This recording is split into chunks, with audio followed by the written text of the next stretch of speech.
Is there a city where poolside nachos and snowbank-sized sundaes are considered normal? Viva Las Vegas, baby. It's like a break from reality. There's something for everybody here.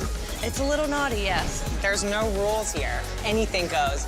Burgers beyond imagination, unprecedented pizza, and grandma's greatest recipes all in one place? I'm in. It's ridiculous. I can do that all day.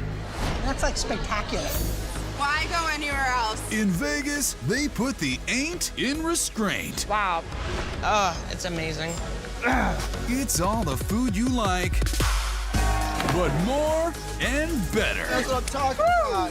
What more could you ask for, really? That's classic Las Vegas.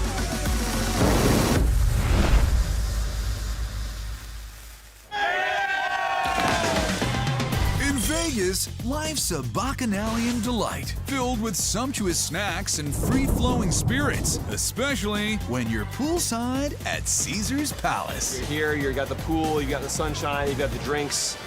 It's just a great time. Recline while you dine. Like the ancient Greeks, the servers will deliver delicious delicacies straight to your lounge chair from Snackus Maximus. Why go anywhere else? Just look around. This is like heaven. This 7-pool playground, known as the Garden of the Gods, only serves food fit for the discerning deity, like their smoky chili Jack Daniels nachos.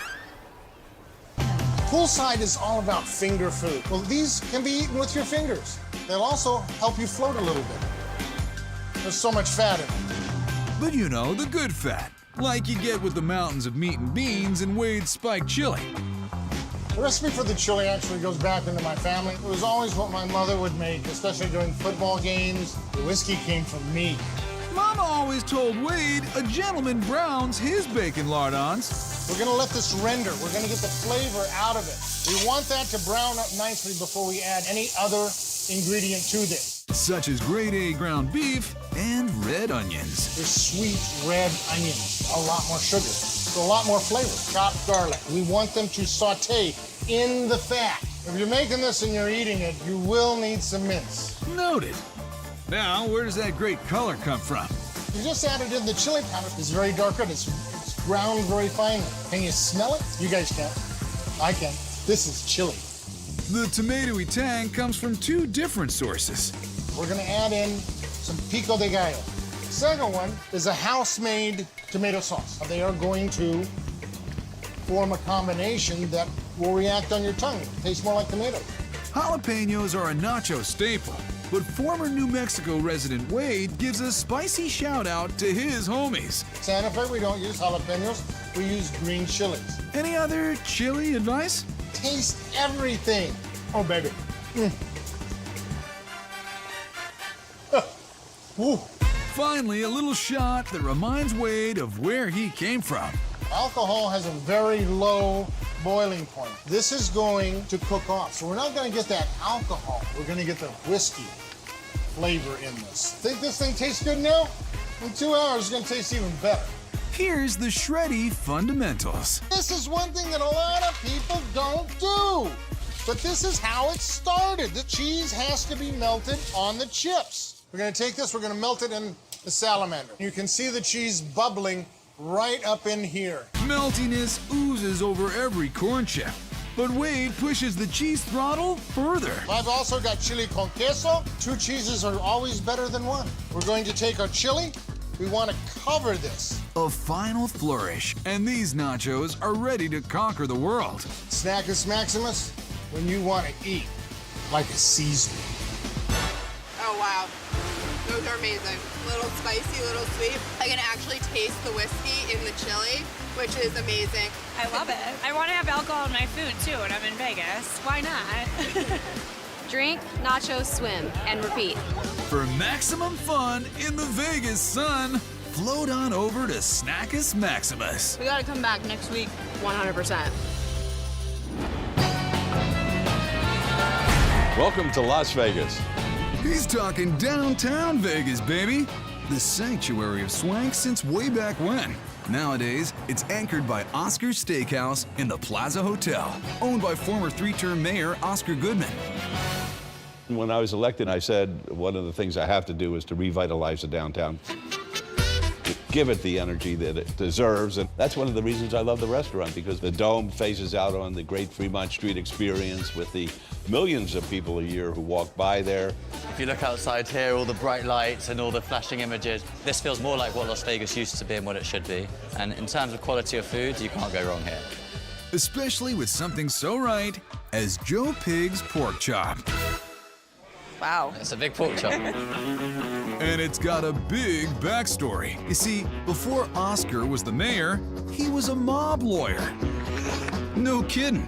Most of the items on the menu are named for clients and other connected individuals. Joe Pig's a former chef for a lot of the mafia guys, used to go into his restaurant back in the day, and he was known for doing pork. And you know, as soon as Oscar saw the pork chop, he said it's gotta be Joe Pig's. What sets it apart? For the Joe Pig's pork chop, gotta have bone-in pork. A lot of fat around the edge of it. Fat is flavor, like they say.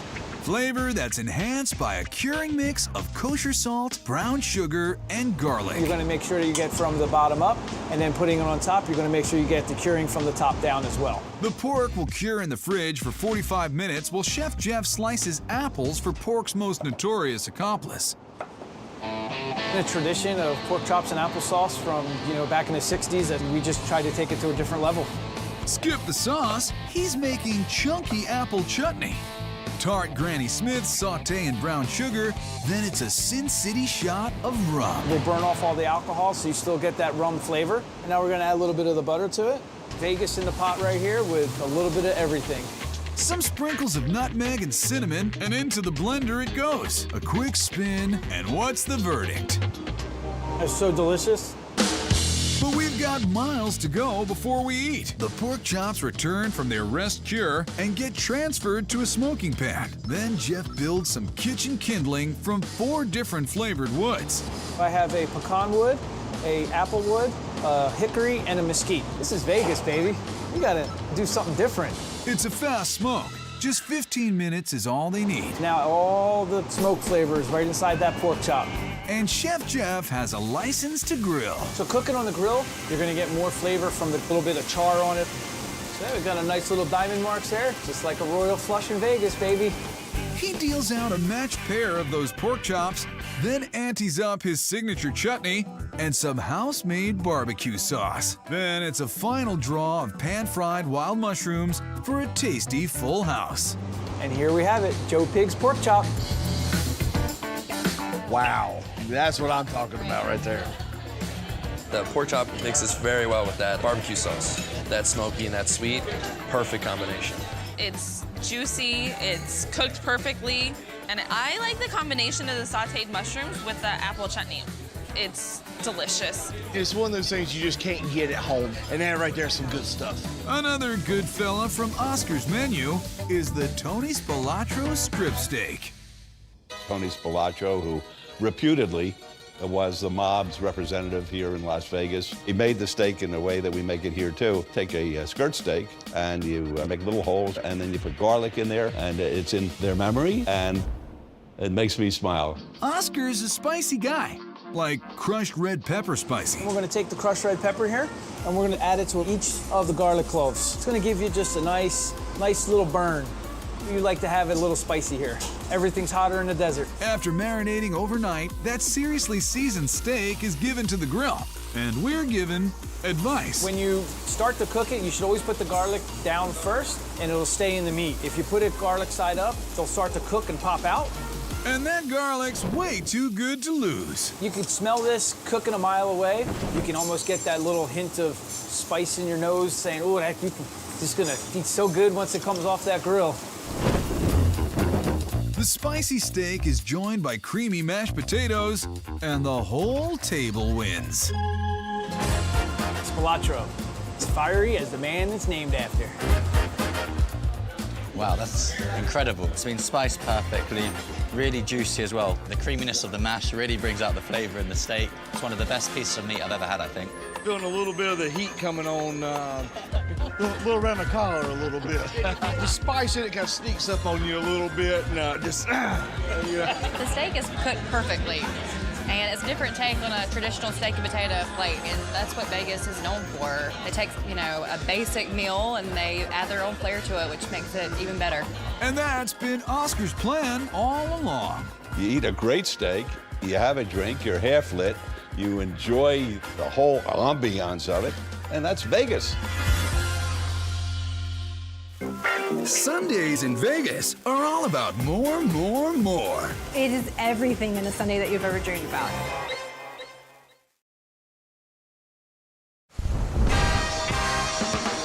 In Las Vegas, they're winning at the blackjack tables and sinning at the dinner tables. There's no rules here. Anything goes. This is everything. They say gluttony is one of the 7 deadly sins. This is a place to do it. You're sure to succumb to temptation at this desert dessert showcase, Sugar Factory. Owner Carissa Davidovici has formulated the perfect recipe for a very Vegas sweet shop. We're a family business. We don't settle with just a restaurant. Vegas is over the top. We're over the top. They experience a fun time. They have fun. They celebrate. We live the sweet life here for sure. It's always high energy. It's always a party here. It's the sweetest spot in Vegas, hands down. Brian is the candy man who concocts the sinful mischief of the campfire spiked s'mores milkshake. It's an over-the-top milkshake. I mean, you've never seen anything like it. The inspiration for me is really when you see the look on the guest's face when they see the dessert dropped in front of them or they take that first bite. His shake and awe strategy starts with a great ganache. These are our chocolate coins. That Choco Jackpot bathes in melted butter, followed by a wallow in warm cream. Now we're gonna let the flavors melt together overnight. The whole thing gets built in and around the deepest cup they could find. Cold mug right out of the freezer. We're gonna dip that into our ganache. And Brian sticks the landing with everything he could get his hands on. Start with our chocolate chunks, graham cracker chunks, graham cracker crumble, mini marshmallows next. Then, in case you forgot where we are, gold dust. Gives it a little sparkle, a little sheen, and a little bling. Brian scoops in milk chocolate and coffee ice creams, then kicks it up a scotch. We're at the fun stuff. It's a little Virginia black whiskey. This gives it a little kick at the end. Chase that with a shot of espresso. But even the typical toppings here have that little something extra. Next, we're gonna top it off with some vanilla bean whipped cream. Sinfully good. A homemade brownie seals the deal with a double layer of s'mores fixings stacked on top. Vegas, baby. Final touch with a little brulee. Campfire spiked s'mores milkshake. Sinfully good. This is Vegas. Dessert first. So my plan of attack of eating this is I'm going to go straight for the whiskey.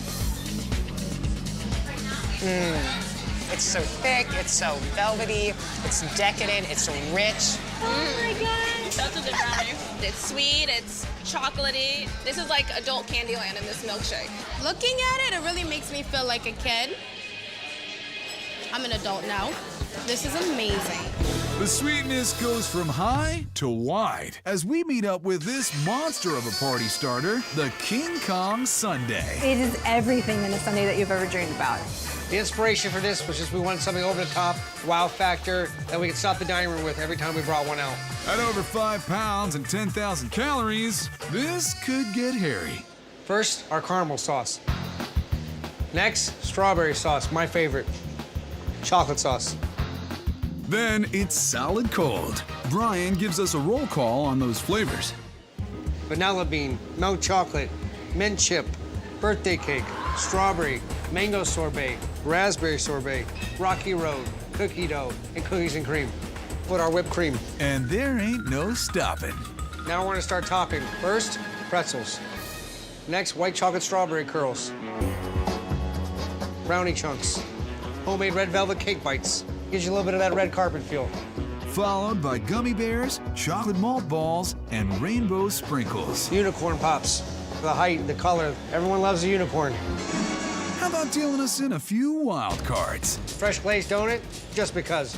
Homemade chocolate chip cookie, waffle cones, candy necklaces. It's not a Sunday without a cherry on top. Now bring on the pyrotechnics. You put one over the top, we're gonna give them over the top. Sensational. You want to go big in Vegas? Here's the King Kong Sundae. My God! Is that so good? This is completely twisted. I feel like a big kid. You're actually tasting each individual thing, and that's like spectacular. I love the sprinkles. Sugar heaven. To Sugar Factory!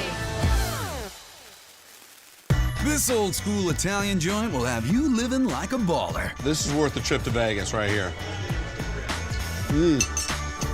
And it's no stretch to say, this picante pizza is gonna set your world on fire. Proceed with caution.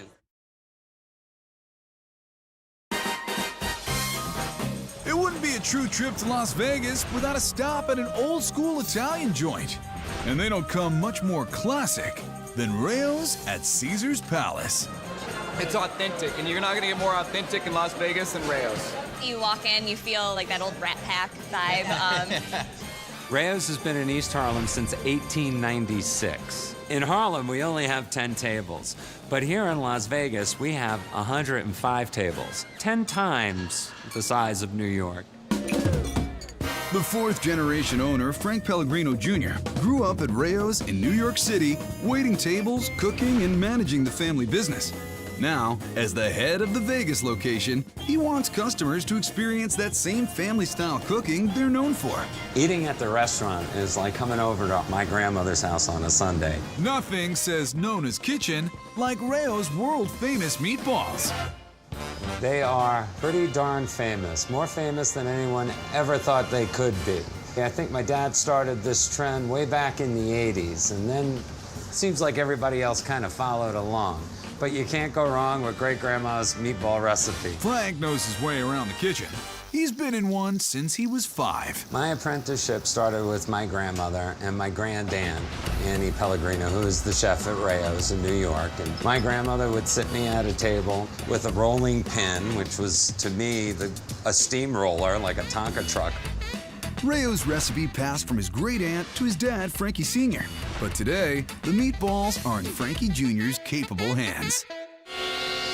We have beef, veal, and pork. The three meats together really enhance the flavor profile and adds another dimension to the overall taste. You basically come from the outside of the bowl and come in. It's kind of like making dough. Salt, pepper, parsley, and a pair of eggs are also folded in, and they're edging towards irresistible. My grandmother used to have to hide the meatballs after she fried them because everybody would steal one before they got to the sauce. A little water, unseasoned breadcrumbs, and pecorino romano are the ties that bind it all together. Now we're ready to roll, literally. And voila, perfect meatball. I grew up making them this way. Aunt Anna would put them right in the pan like this. These balls are the family jewels. Those jewels are set when they reach a golden brown and finish cooking in Rayo's legendary marinara sauce. This is my great-grandmother's recipe for marinara sauce right here. When it marries with the meatballs, it's incredible. Those meatballs soak in the fresh San Marzano tomato sauce and get plated with a touch of romano and parsley. Rayo's meatballs, a true classic. Enjoy. These are way bigger than I thought they were gonna be. Oh my God. Wow. That's amazing. This meatball is definitely the best meatball I've ever had. Yeah. That's the bomb. Yes, sir. They're light. There's the flavors of the multiple meats that they use in it. And then, of course, the signature Rayo sauce. This is worth the trip to Vegas right here. Definitely the juiciest meatball I've ever had. There's the perfect amount of seasoning. It feels like a lot of love has gone into this meatball. Reminds me a lot of my grandma's 10-hour Italian sauce. If she was here, she'd probably smack me because I said it'd be better, but this is pretty darn tasty. This is heaven in Sin City. Vegas is definitely a steak town, and Rayo's is a big reason why. One of the oldest dishes on their menu is the steak pizzaiola. It's been on our menu at Rayo's, heaven knows, at least 50 years. Frank begins with smashed garlic cloves and hot olive oil. Once this garlic starts to shimmer, I'm just gonna move it around the pan a little bit, and then I'm going to remove it. With the oil flavored, he gets a little salty with the steak. Time to bring some New York strip to the Las Vegas strip. I never get tired of this sound. Once all the sides have a good sear, he removes the steak to make his sauce. We put all the vegetables in the same pan so that we can build the flavors layer by layer. We put the bell peppers in first. Now I'm gonna add our onions. Our mission is to bring Mother Nature to your table, period. For example, another dose of San Marzanos. One of the secrets to their incredible flavor is that they're grown in volcanic soil. The steak rejoins the sizzling sauce until it's a perfect medium rare. A little parsley, steak pizzaiola, abbondanza. Oh, Wow. crispy meat, perfectly tender in the center. Oh, it's amazing. Tender and juicy, what more could you ask for, really? I have never thought I'd put marinara on a steak. I'll tell you what, it works. I've never had a steak cooked like that with all the peppers and everything on top. It's delicious. So tender. And then you've got that little bit of that kick, which is, wow. That's classic Las Vegas. If you can get a table, the hardest part of a dinner at Rayo's is figuring out who gets the last meatball. I'll fight you for I'll it. fight. I was just gonna say I'll fight for you. that last meatball.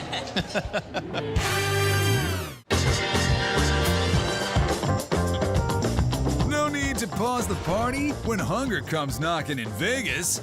Pizza is always on the table at the Aria's 550 Pizza Bar. We serve pizza all day long and into the wee hours of the evening. It's a great craving food. I love pizza for breakfast. I love pizza late night. I mean, there's really no time of day that it's not perfect. I come to 550 every time I'm in Vegas. Absolutely the best pizza in town, without a doubt. Next order, guys, 2 truffle, 2 picante, followed by margarita. It's created by Chef Sean, whose search for the ideal sauce-to-cheese action started in childhood. I grew up with a mom who didn't cook very much, so pizza was definitely a staple. His curiosity led him to run the numbers on the oven. The name 550 is actually derived from the oven temperature. This temperature kind of really was our sweet spot. The sweet smokiness of apricot wood is the perfect fuel to fire up the picante pizza.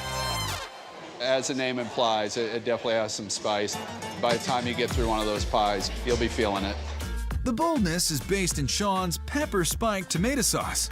The base of the sauce is a house red sauce, but where we kind of veer off course here is with the chili paste. But first, the basics. Just sauteing the garlic and onions, super aromatic. And we're gonna go ahead and do some fresh oregano as well as fresh basil. It's a little touch of the old country. Spice level 1, dried chili flakes. You gotta bring the heat in Vegas here. Level 2, Sean's secret layer of super spice. It's a combination of smoked and dried chilies. Sin City, gotta go big or go home. Definitely feel that spice in your lungs coming up. The sweetness of sugar and earthiness of red wine mellow out the heat. The most important ingredient is the tomatoes. We use a San Marzano style. Super juicy, not too tart, not too sweet. Just want to make sure some of the bigger chunks are broken down. And then we're going to stick this on a low heat and really let those flavors meld together over a course of 2 to 3 hours. The ideal dough comes from a 5-year-old sourdough starter, which gets hand-stretched. There's something about an artisan dough. Sean layers on our sauce, but he's not nearly done giving this pizza some pop. First thing we're going to do is do a little bit of Calabrian chilies. These kind of have a subtle pickle taste to them. Their house cheese blend of mozzarella, provolone, and bel paese provide a subtle bed for ghost chili salami. Ghost chili, although sounds scary, really has a really great flavor. And combined with the nice fattiness of the salami is a really good balance. Don't think we're done packing on the peppers. We're gonna go with a bell pepper and these shishitos. The fun thing about these is you never know. One could be super hot, one could be kind of sweet. Roll the dice. The chilies provide the heat, but the oven adds the char. Get nice even browning and charring around.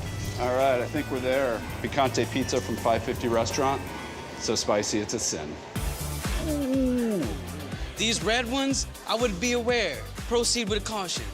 Whoa. I didn't even get to taste all the different peppers, but just that little bit, it's already like tingling my tongue. And you even got the ghost peppers in there. You don't even see those, but they're there. Sauce is super tangy and just hot and warm, and that really good feeling that you want when you bite into a pizza. This is so cheesy. It makes me so happy just seeing that cheese. That's when you know you got a good pizza. High rollers at $5.50 go top shelf with the truffle pizza. Something about truffles are exotic. They really have a really deep, earthy, mushroomy, umami flavor that just adds a lot of dimension to foods. The base for this pie, a decadent bechamel. We're gonna go ahead and add our onions. Flour thickens the bechamel, while milk creates a velvety smoothness.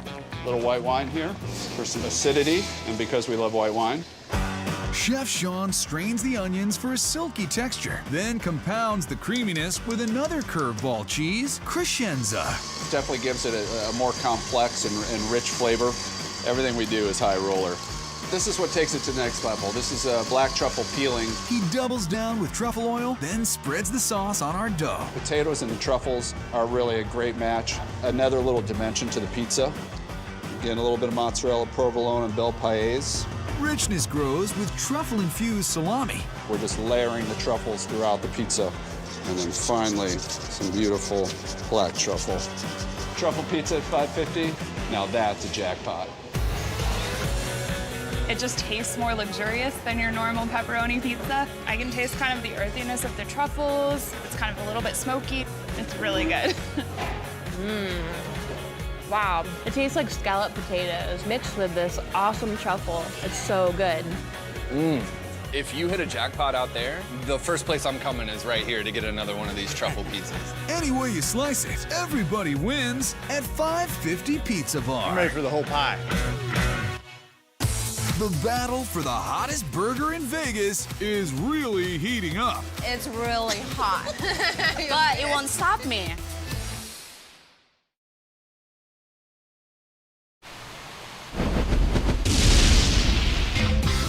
When classic all-American burgers play Vegas, you know they're gonna be bigger, better, and badder than ever. Is it a naughty hamburger, you think? It's a little naughty, yes. The most iconic street in town is the world-famous Strip, or Las Vegas Boulevard, aka LVB.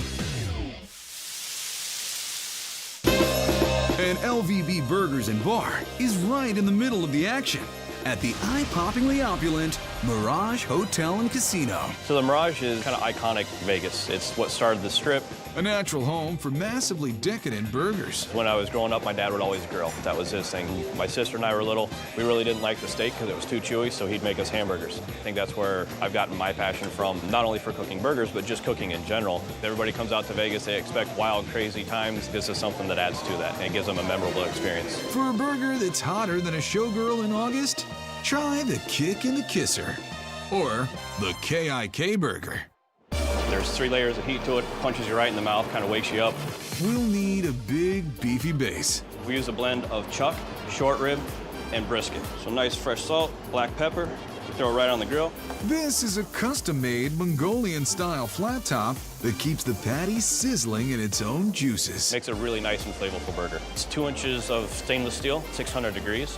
You get a really nice sear on all the burgers. It's that crunchy, crispy outer layer. We want you to taste the meat, not the heat. Only the spicy heat. Jalapeno pepper jack cheese gets that fire started. So we're building a casino of heat. We need a solid foundation to really stand up to that. That's why we use a potato bun. On the first floor, you've got your gaming. When you come in the front door, everything pops you in the face, so you get that first punch from our sriracha mayonnaise. He goes all in, spicing up that mayo. Lemon juice adds the bright lights, then he covers the spread. Then the casino calls in a cooler in the form of fresh avocado. Gives it a rich, creamy texture, and it also cools down a little bit of that heat. We add the burger, the pepper jalapeno jack. He ups the fun ante with some fried onion straws. Gives it that crispy crunch, and also gives us some height. We're architects of burgers here, so we like to build everything as big as we can. Then this delightful variety show, red and green jalapenos pickled in sugar and champagne vinegar. This is our 3rd level, just like the penthouses. This is kind of where you want to hang out and have fun. Finally, symbolizing the sunrise at the end of your all-night burger bash, Be a fried egg, sunny side up. That's like our jackpot. You just hit the money shot. we see that money and we raise the roof. So this is the KIK. It's a perfect burger to give you a kick in the kisser after a night out in Vegas. Get it, girl. Get it. Taste that nice high-grade beef, the sriracha aioli at the bottom. That's one of my favorite aiolis I've had. Yes, it is. It's really hot. But it won't stop me. Definitely kicking my kisser. I definitely got the kick. For less kick and more comfort, take a cruise on their flagship, the LVB Burger. Very simple, very classic. Again, it starts with a hefty 3-beef patty, but this time, Bert sweetens the pot with caramelized onions. Meat and onions, they go perfect together. From cheese to shining cheese. Everybody loves American cheese. We all grew up with it. It's something everybody recognizes. While those get some sauna action, Bert heads for the strip. Our Boulevard sauce, it's the secret to our LVB burger. Mixing their spiced house mayo with Thousand Island dressing. It really provides that kind of something you're not sure what it is, but it tastes good, so let's go with it. Good amount of that on the bottom bun. He cashes in some pickle chips, adds the grilled onions, cheese-smothered meat, and the fresh classic crunch of lettuce and tomato. Over on the side, do me in. LVB burger, that's not winning. I don't know what is. The best looking thing I've seen in Vegas. Sorry. I'll be backup beef. It's fine. And then it also has sauteed onions, which is like phenomenal on a burger. Look at that big old hunk of meat. Yeah, I'm kind You of wanna jealous bite? now. Oh. Oh, You like it? Oh, yeah. You've got a beef patty that's the size of Las Vegas. Beef is a cut above, like 100% perfect burger. You want the LVB? Yeah, you know me.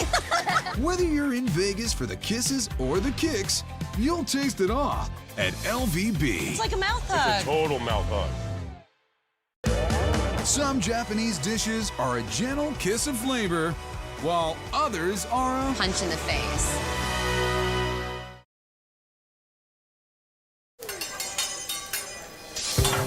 Living in Las Vegas means being constantly surrounded by temptation, which locals gladly give into about 20 minutes off the strip at Jenga's Steak and Sushi. There's way more to Vegas than just the strip, and this is the perfect example. They kind of make it big, over the top. Their drinks are crazy too.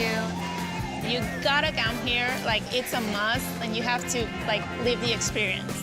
You have to. Jenga's off-kilter creations come from the team of sushi savant Chef Koo and general manager slash food fanatic Ellen Chong. We put our heads together and come up with, weird and crazy fun dishes. You walk in and it's like just hidden treasures after hidden treasures, and I feel that's the best part of it.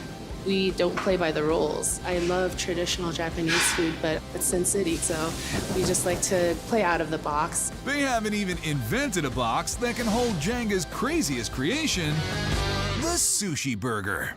People come from all over the country, all over the world even, just to try our sushi burgers, and they come here like straight from the airport. This burger experience begins with the bun, which is made of rice. When people think sushi, they think fish, but it actually means the rice. The rice is the essence of sushi. And the essence of sushi rice is it's mixed with vinegar. Sushi vinegar, which is mainly like vinegar with sugar, so it has a lot more flavor than your plain steamed rice. Sweet vinegar also makes the rice sticky, so it forms the perfect burger bun. Ellen coats it in panko and gives it a second squeeze in the burger press before dropping it in the deep fryer. And while the bun gets crispy, crab meat gets spicy.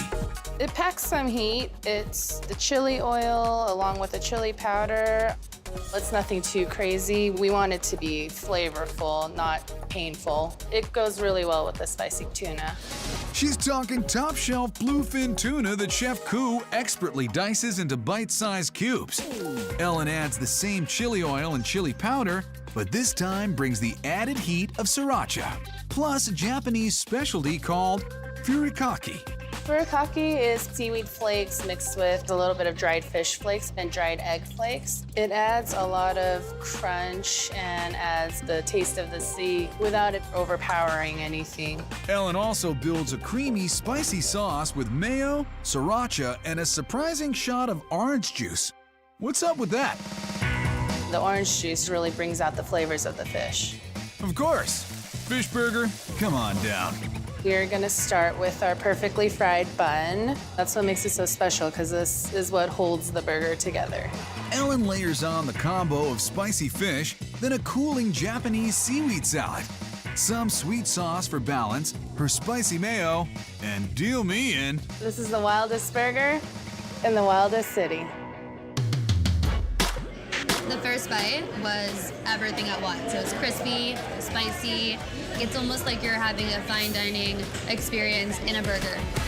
Definitely is a Vegas thing. We tend to get something super simple and make something this like punch in the face. Just contrast of the hot and the cold, the crunchy, the spicy. Basically, it personifies Vegas in this dish itself. Just amazing. So take it from the Sin City locals. Lay down a bet at Jenga. You might just wind up ahead of the game. Here, the house doesn't win. The customer is the one that's always going to win. A peanut butter and bacon stuffed French toast that Elvis would have loved. This is Vegas right here, man. It's just taking something simple and just putting it over the top. After a thrill-packed night of festive food and crazy cocktails on the Vegas Strip, why let the morning sun spoil your fun? Vegas, it's a different type of city because you're a 24-hour town. Other places where you see breakfast be like a really big central theme on weekends, here it's an everyday thing. It's like a break from reality where you can just drink bottomless mimosas and have just a great time. For the real uptown brunch funk, head downtown to MTO Cafe. If you want to travel like a local, you go here. It stands for made to order. We used to call it my time off, but never had any time off since. We really focused on making dishes that you would remember. The food here, it's ridiculous. It's like if I was a kid and I could open up a restaurant, that's what they're serving here. Customers just can't help falling in love with MTO's banana and bacon stuffed French toast, the Fat Elvis. You walk away really satisfied. When you eat that dish, you're not eating for another 5-6 hours for sure. This hip swivelingly sweet dish was designed by Chef Young Lee. Me and Elvis has another similarity, I guess. It's that hair. A batter of eggs, cream, cinnamon, and vanilla is the perfect bath for brioche bread. The simple is the best. That's why we decided to just do it with these 4 ingredients. Get nice, soaked in. The flat top brings out those beautiful aromatics. The cinnamon, the vanilla is coming right up. Like, hit your nose, you know? Kind of tickles a little bit, right? So, you know what? It's actually gonna be great. That's the color we're looking for. Elvis on a menu is usually code for peanut butter, but Young doubles the fun with chocolatey hazelnut spread. You have to put the banana with peanut butter. That's Elvis, okay? And you got the bacons and hazelnut spread, makes it fat. We fold them together, and that's what we call it Fat Elvis. Top it out with the strawberries. You have to make it pretty, you know? A little Vegas glitz. Let it snow more. Let it snow. Fat Elvis. Viva Las Vegas, baby. It's got that perfect balance between bacon and peanut butter and just sweetness and deliciousness, plus the savory with the bacon. It's just fantastic. This is Vegas right here, man. It's just taking something simple and just putting it over the top. The initial hit is sweet, and then you get the savory from the bacon. That contrast is what's really delicious about it. Thank you. Thank you very much for this. Stuffed is what MTO does best. And it's what you'll be when you finish wrestling with their Southern fried sandwich champ, chicken in a waffle. Fried chicken and the waffle and maple syrup doesn't sound right, but you know what? When you put them together, it's delicious. Boneless breasts get dredged in a spicy breading that includes cayenne pepper and paprika. I like to have a little bit of kick. Frying is the direct route to crunchy and juicy. You can't go wrong frying anything, because I will even fry shoes and eat them. That's how good the frying is, right? While Belgian waffles get ironed out, we're going up the country. I'm an Asian guy, but hey, I like my country gravy, man. Diced applewood bacon browns with chicken sausage and Chef Young's secret seasoning. I don't want them to see too much, especially the bacon fat that I'm about to add. That brings out a lot of flavor. The air fills with the enticing aromas of nutmeg, cinnamon, and brown sugar. A little bit more brown sugar than normal, but it balances really well. Gravy's about done. Let's get stacked. Look at it, man. It looks juicy, it's tasty. This is the country gravy, a lot of flavor. Just enough. Chicken and waffle, made to order.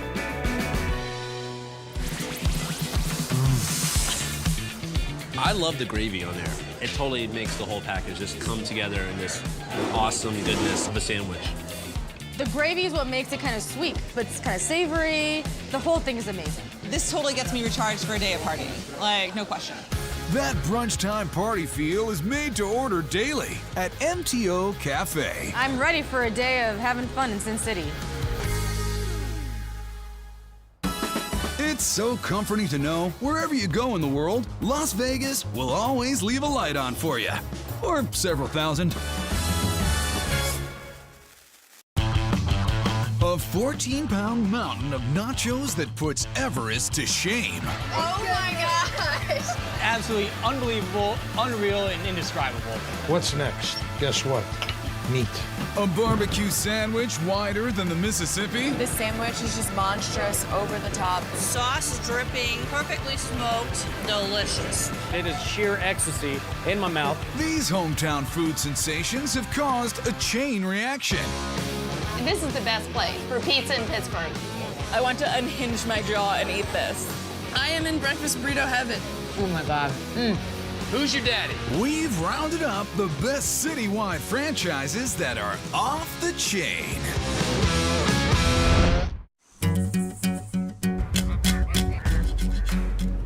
Who knew South Carolina was so much like South California? Just across the harbor from Charleston, on Sullivan's Island, it's all about surfing and shrimp tacos. It's super chilled. You can literally smell the salt air. Everybody's so relaxed, so happy to be here. We're at the main outpost of a local chain that's mastered the art of chill, Mex One Coastal Cantina.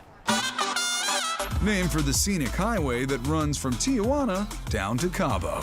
Drop-in chill out's really kind of what we're all about. The feeling is when you get out of the water and you're hungry, you've been paddling all day and surfing, and you just want good, healthy, fun food. Your whole beach party can fill up on the biggest, baddest, surf and turfiest nacho platter in the Southeast.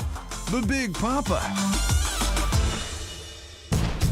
You're getting the cheese, you're getting the peak, you're getting the smoked chicken, the smoked pork, the banging shrimp. It's everything we got thrown on a nacho.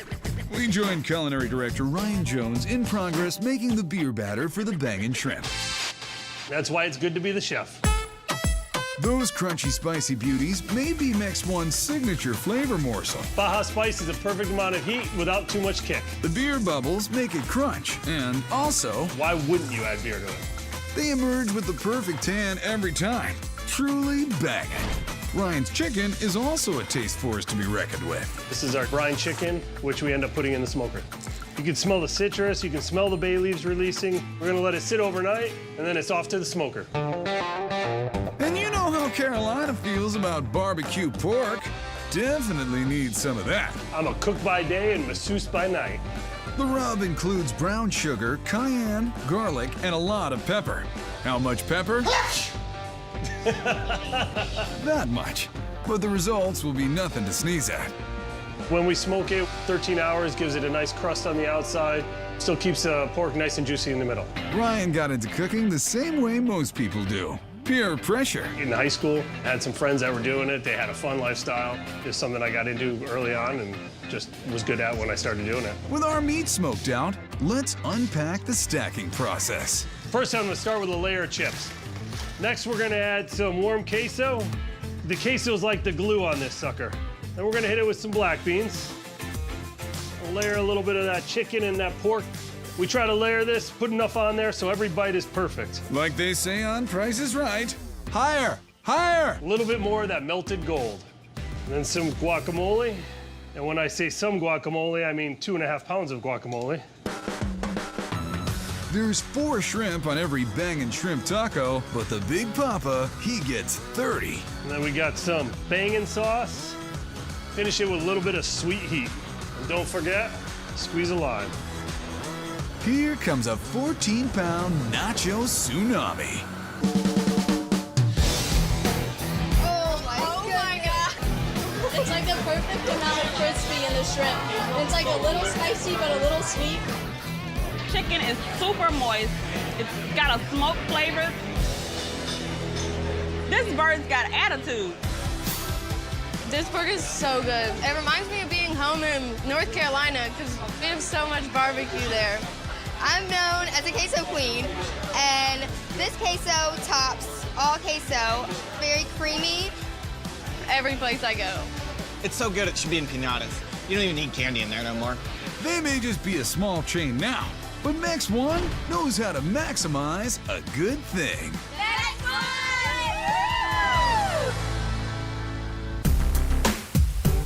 The chain that's got a lock on St. Louis barbecue traditions is the Sugar Fire Smokehouse. That namesake smoke just draws you right in. You don't need a GPS to get to Sugar Fire. You can be blocks away and you can find it right on target because of the great smell and aroma that comes from this place. The cool part is that this is a local chain by a local person who lives here in St. Louis, and that makes it amazing. She's talking about local hero Mike Johnson, who left 2 decades of high-end chef stuff to get back to basics. I just love the discipline of barbecue. I love the old school.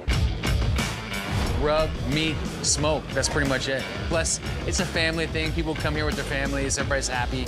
Mike may be modest, but his approach to the barbecue arts grabbed everyone by the taste buds and set off a chain reaction. 11 locations, most in St. Louis. We started out from cooking 5 briskets and 5 pork butts, and now I'm cooking about 9 tons of meat a day, company-wide. Hefty hunks of that smoked-out protein wind up on Sugar Fire's signature sandwich, the Big Muddy. The Big Muddy is named after the Mississippi River. It's a little bit sloppy. It's just got a bunch of flavors packed into one big bite. It begins as so many barbecue stories do, with a man, a brisket, and some rub. Our rub, I like it to have a little bit of a heat to it. So there's an emphasis on the cayenne. We have chili powder, garlic powder, onion powder, and I'm gonna cover every surface of this before we put it in the smoker. For Mike, it's not rocket science or any kind of science at all. People always ask me about this barbecue trend. I tell them, cavemen barbecued. It's really simple. We're not doing some crazy voodoo or something, and I'm putting it in this old hickory pit, and I'm leaving it alone. People ask me, how long did you cook that brisket for? I'm like, I don't know. I cooked it till it was done. Mike takes that meat out to the streets, where his rotisserie smoker is hidden inside a colorful shipping container. This is my smoker. How cool is this? Obviously, we make some good barbecue. Otherwise, St. Louis wouldn't have blocked the street off for us. Need I say more? After an unspecified time in the smoke, he brings that brisket back home. Slow and low, that's the tempo. That's what brisket's supposed to look like. Perfect. Then there's the sausage, made locally according to Mike's strict specifications. This sausage here is pork, jalapeno cheese. Let's snap it open and see what happens. You see that pop? You can see all the moisture and cheese in there. Here's where meat meets bread. I got a locally made bun here in St. Louis. We're gonna take this brisket, kind of get that nice and stacked on there. Then I'm gonna get this sausage on. So you gotta make it sloppy and you gotta make it big. You've also gotta add the crunch of shredded greens and the sour punch of pickles. Next, it's house-made sweet sauce, followed by creamy yet sinus-tickling horseradish. The Big Muddy, juices flowing like the mighty Mississippi. Oh! Damn! Hey, I'm finna get in this mug, you hear me? This sandwich is just completely monstrous, over the top, best of the best. So good. What I love about the brisket is it takes several hours to give it the perfect smoke and keep the meat so tender. Sauce dripping, perfectly smoked, delicious.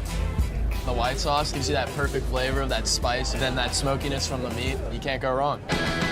The sausage, it has this pop, and it's juicy, and then the jalapenos, it's so spicy, and it's so good.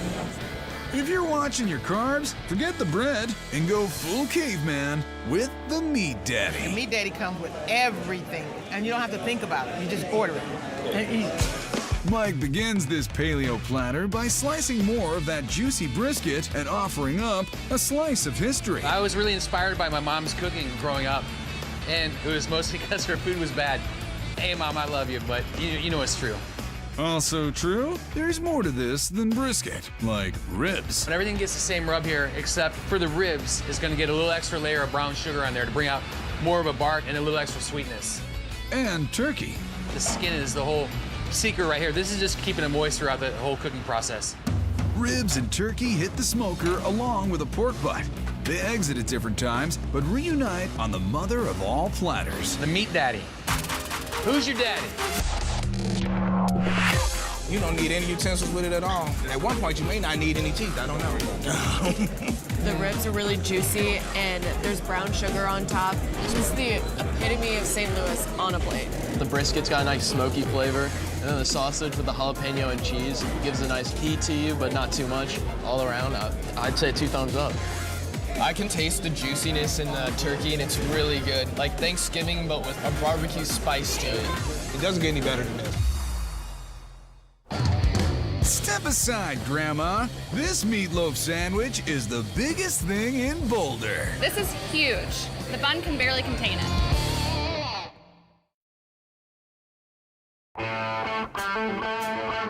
The Rocky Mountains may no longer be the most impressive chain in Boulder, Colorado. Locals are climbing over each other for a taste of what's grilling and chilling at the Post Brewing Company. When you have a small local chain like the Post, everything's made from scratch.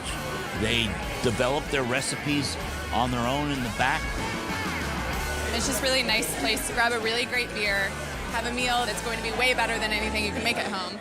Which is why Chef Brett Smith was able to convert a single win into a citywide four-peat. But it ain't easy. The challenging thing about being a chain of 4 restaurants is we make everything in each location by hand every day. When you walk in here, we're just rustic fun. We've got incredible beer, incredible food. And an incredible knack for putting them together. You can tell them what you want to eat and they'll pair beer to it. And it's a great combination every time. Folks in Colorado definitely have really high standards. We're trying to elevate our dishes. A mile higher than the usual fare is the Post's cast iron meatloaf sandwich. This is like grandma's meatloaf, but way better, okay? It's delicious. Meatloaf is the ultimate comfort food. It fits right in with what we're doing. There's just layer upon layer of flavor in that dish. Chef Brett starts just like Grandma didn't, rendering bacon and then adding onions to that savory fat. That's gonna add more flavor to our meatloaf. Nothing better than onions cooked in bacon fat.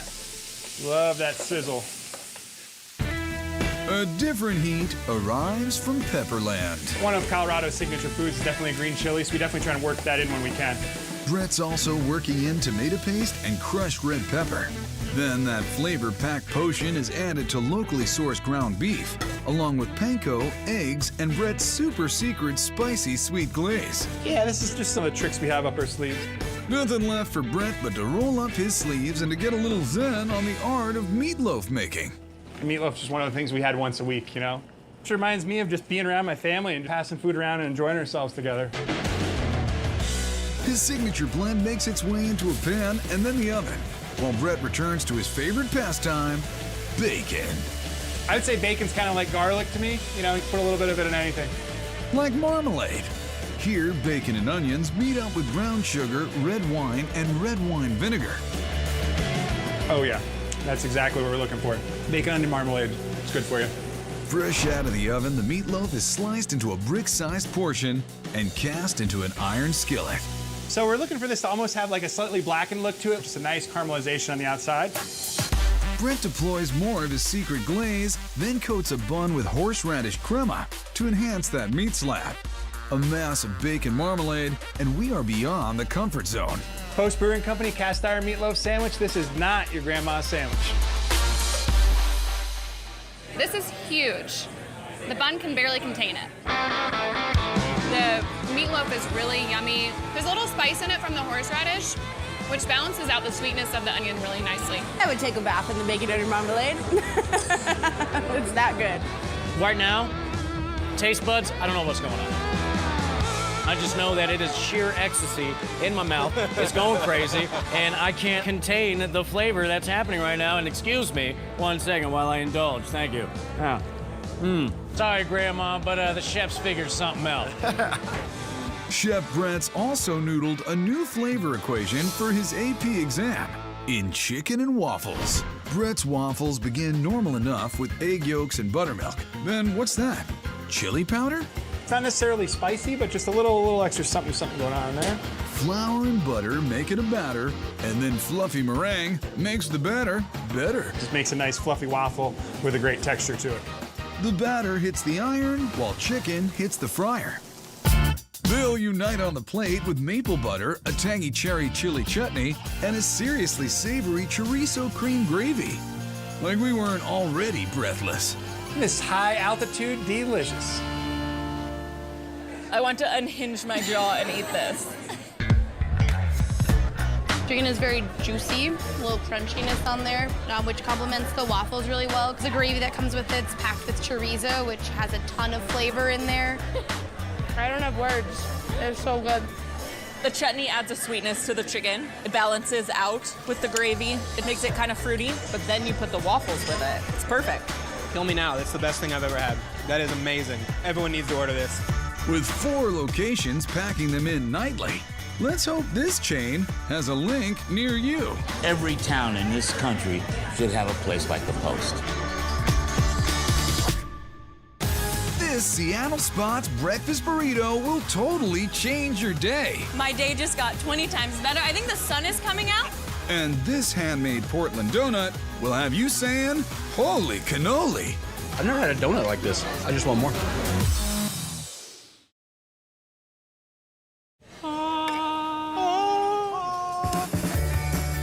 There's something so wonderfully indulgent about brunch. It's hearty, it's leisurely, and you get to have alcohol before noon. In Seattle, where brunch time is often gray, it's also a warm taste of sunshine. I feel elated. My day just got 20 times better. I think the sun is coming out. This is definitely brunch Seattle style because everything is fresh. All the ingredients are organic and local. Defining Seattle-style succulents at 4 brunch-tastic cafes around town is the family-run Portage Bay. Biggest pro and the biggest con of working for your parents is that you're working for your parents. What could possibly be wrong with working for me? There's nothing wrong with working. How about working for your father? There's a different story. You can tell that they care about what they do, and it shows in the food. It almost feels like it's like a single restaurant on its own, so it's amazing that it can have all these different locations and provide such good quality no matter where. Keeping that quality high is head chef Chris Rosenhauer, ready to rap out about the Verde Breakfast Burrito. The Verde Breakfast Burrito is a one-of-a-kind burrito. It's gonna satisfy you for the rest of the day. For many, satisfaction means big meat, so Chris breaks down a huge pork butt. We've got a little mixture here of chicken stock and apple cider vinegar. We're gonna take a little blend of spices. There's some chili flakes. Beyond that, it's a little bit of a family secret. Chris pours the liquid rub into the pork tub, then the gloves come on, and he gets tender with it. I have not had a massage that good in years. Garlic cloves and orange wedges add even more sweet acidity, and a steamy slow cook leads to pork perfection. When you squeeze it, all of it just falls apart. Tear off a piece of it, and just make sure that all those flavors are there. And they are. That's fantastic. With his pork shoulder shredded, Chris goes green. We do our burrito with Verde sauce because it gives that plate an extra pop. He fills a pot with poblanos, jalapenos, and tomatillos. These guys are just a little bit sweet, but that's gonna be the meat of the sauce that goes on the top. Onions and garlic top the pot, along with local lime juice, sea salt, and enough water to let it all cook down for a good long time. Then Chris hits it with fresh cilantro and the green machine. It's got some heat, but it's still got all the flavor in there. That's absolutely delicious. If you're not awake by brunch, that'll do the trick. He softens the tortilla and scoops on their 3-bean refrieds, followed by red roasted potatoes. Next, you're gonna get the 1-2 punch of pork. So the chorizo's gonna give it a little bit more spice. That pulled pork that we just got out of the oven, nice and shredded. Sour cream to cool down the heat, then tuck and roll. You wanna take that Verde sauce and you're just gonna absolutely smother the entire thing. Top with cheese, green onion, and the piece de resistance. That's gonna be the first thing you see coming at you. It's gonna be looking right back at you. Like an eye on the prize. This is the Verde Breakfast Burrito at Portage Bay, bringing the sunny side to Seattle. That's not even fair. Are you kidding? People go to museums to look at things like this. Oh, that runny yolk. So the pork shoulder is like really, really rich. The chorizo is really spicy. This pork shoulder is just unreal. It's like fancy, beautiful brunch bacon. This pork shoulder has this wonderful smoky aftertaste that just complements this salsa verde that has this like kind of citrusy take on it. I am in breakfast burrito heaven. Donuts are no longer a break room afterthought. They're having a moment. And in Portland, Maine, there's only one mini chain that will give you a truly transcendent surge of sugar. The Holy Donut. I remember my first Holy Donut, and I haven't turned back since. I won't have any other donut. It is the hidden gem of the Portland area. You don't know it, and then once you know it, you can't not go. The creator of these crunchy and creamy cake holes is Lee Kellis. I had a really heavy craving for donuts about 7 years ago and couldn't satisfy it with the donuts that I found, so I decided to start making them. She broke out the basics, then Lee went local. Somebody suggested we try using Maine's #1 crop in the donut, which is the potato. Turns out it worked really well, and it makes a much more delicious donut. The tater-based treats took off faster than Lee could handle on her own. My donut angel is my dad. He jumped in to help me as a volunteer for many years. Dad's favorite donut was a Downeaster take on an Italian original, the triple berry cannoli. Their super soft dough is made from a flour-potato combo. We make all of our dough from scratch every day, thousands of pounds. Lee rolls it out and cuts her discs. When you've been doing it for a while, you kind of go with just a feeling. When do you add the holes? So these donuts do not have a hole. It's got a little trench. We're gonna fill that with our delicious ricotta filling. It's nice and not too sweet. It rounds out that triple berry glaze. Cloud-like ricotta is blended with tangy cream cheese. We're gonna add a splash of lemon juice. And we're gonna add that pure vanilla, the real thing. Sugar turns the sweetness up just enough to make sure it is perfect. So good. Really making it special is a fresh taste of Maine. We are going to puree some raspberries, strawberries, and blueberries along with a little bit of sugar and some fresh lemon juice. The lemon juice adds a little bit of brightness and preserves the beautiful color. Delicious. Color that's enhanced in the fryer. We're gonna take these golden brown delicious donuts, cover them in our triple berry glaze. You want a ton of flavor. We'll now add the ricotta filling. This has got that nice tart ricotta flavor. Leave the guns, take the donuts. What donut dreams are made of, the Holy Cannoli. Oh my gosh, the berry, so good. Delicious. Man, I'm confused but impressed. This is really good. I've never had a donut like this. I just want more. Oh my God. Nice cheesy flavor with the sweet of the frosting. Unbelievable. And the outside has that nice fried crispiness to it. And it's just enough to give you that sweet taste. And the fresh berry is amazing. And that is the Holy Cannoli. It's got wings. Tubers really get tubular in Holy Donut's game-changing ginger sweet potato glazed. It's spicy, it's a little sweet. It is so good. It's probably my favorite in this whole shop. Lee rolls out a dough that's been primed with roasted sweet potatoes. And it makes for such a nice, incredibly unusual, delicious flavor. You notice this donut has no hole. I did, but I wasn't gonna mention it. We put the hole in it as we fry it. Fresh out of the fryer, time to glaze these little babies. The glaze is simplicity itself. A bit of fresh ginger, hot water, and sugar is all you need. Some of our donuts we glaze while they're still really hot, so we get a nice glossy, shiny, translucent glaze. Holy donut perfection. Get thee to a dunkery. The sweet potato ginger glazed donuts. It's just the perfect amount of glaze. I get a lot of that spice in that one bite. Savor every flavor. Now you know where to pull off in Portland for a sweet taste of the divine. The Holy Donut. This is why you come off of the exit off of 95. This is why.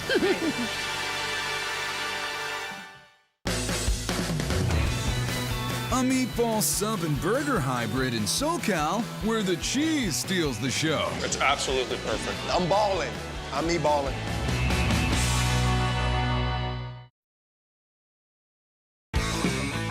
Unchaining eaters from Burger Boredom in Northridge, California. There's a family-run restaurant putting fresh and fun on a bun. One of the best I've ever tasted. They're completely unexpected. But it's super good. They're talking about SoCal's tastiest mini franchise, The Stand. And it's a family affair with the Wishengrad Fellows setting the table. My inspiration in life was my grandfather. We'd go to great burger stands throughout LA. I kept thinking back to those childhood memories, and frankly, he was my inspiration. All that passion is on display in their Italian sub-inspired Mama Meatball Burger. A meatball burger, it's familiar, yet it's totally original and unique. Chef David Selman knows what you want and brings you both of them. We're taking two classics, a meatball sub, burger, combining them into one great thing. It begins with a meeting of the meats. We get our meat ground and delivered fresh every day. We have ground beef, ground pork. A little egg helps hold it all together, while Parmesan cheese and parsley keep things real. This is definitely how Mama would make her meatballs. Then it's onion and garlic for some Italian flavor. A little chili flake. Mama likes her meatball spicy. We're gonna mix everything so you get every flavor in every bite. And this thing's all killer, no filler. By not adding breadcrumb to it and doing it in the form of a patty, it stays juicy. David corrals that meatball into a burger that's got a nice ring to it. Just make sure it touches all the edges so we get a nice even patty and it cooks perfectly. It's got the cheese in there that starts to melt out. It forms a really nice crust.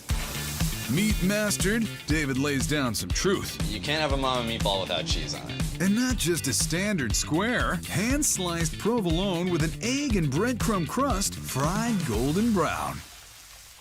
Not missing a flavor trick, the bun is slathered in butter and Parmesan before hitting the grill. You can smell the cheese, you can smell the meatball cooking. You're starting to get this nice parm crust you can see around the side. Smells like love.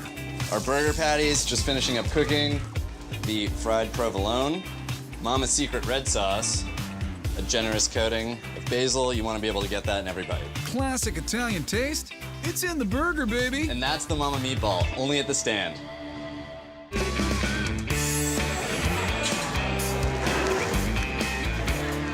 I love burgers. I love meatball subs. I'm balling.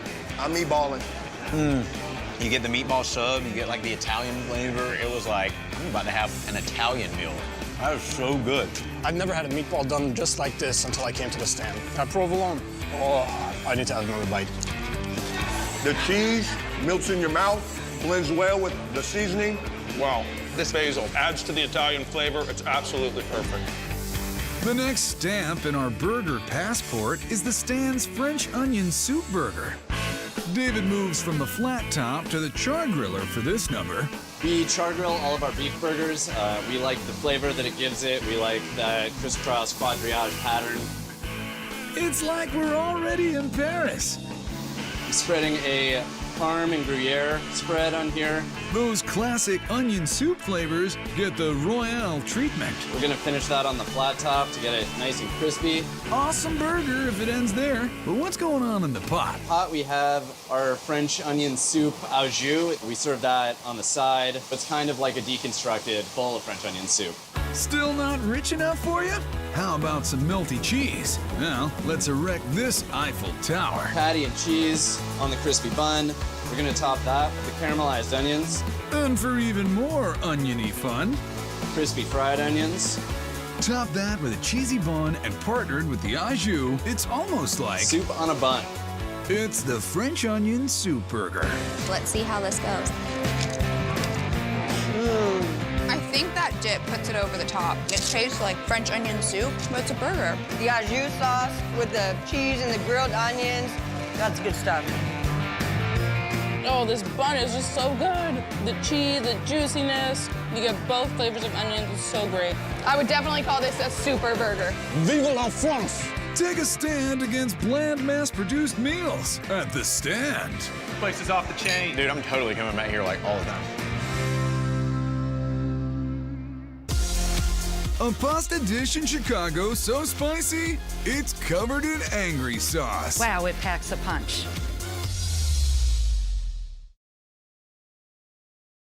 Mamma mia.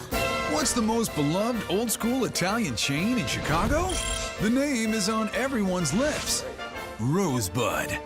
Owner Alex Dana, a.k.a. The Boss, breaks it down. 40 years ago, they needed an Italian restaurant to bring the spirit back to Little Italy. I was the first one to get there and start pushing it to that level. One Rosebud turned into 8, including their Magnificent Mile mainstay, Rosebud on Rush. Whenever I think of an Italian restaurant in Chicago, I always think of Rosebud. It truly is an iconic brand in the city of Chicago. The Rosebud brand was built on delicious dishes developed by Mr. Dana with a little direction from his parents. My mother worked in a restaurant, my father. They never made any money. But what they did is they looked in the dining room, and if somebody went like this to my mother like this, ooh, they liked the food. That's all it took. That satisfied smile has been inspired countless times by Rosebud's beet and cheese stuffed signature lasagna. Ooh! Greatest traditional dish in America for the last 100 years. Lasagna is the heartiest dish in all the pasta family. You could make an all-cheese, but the Dons would be displeased. Traditionally done with a great meat sauce, a combination of veal and beef. This classic red sauce starts with sauteed onions, garlic, and red pepper. What's next? Guess what? Meat. Veal first.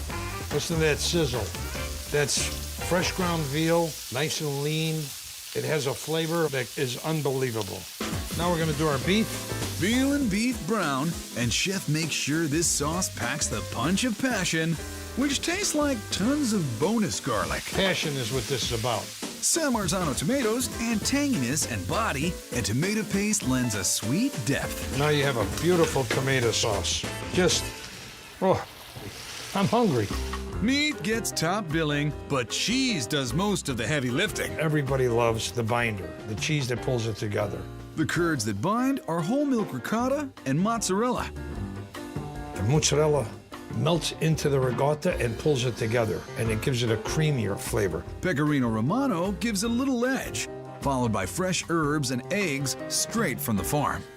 Fresh eggs is gonna make this mix of cheeses blend together with so much flavor.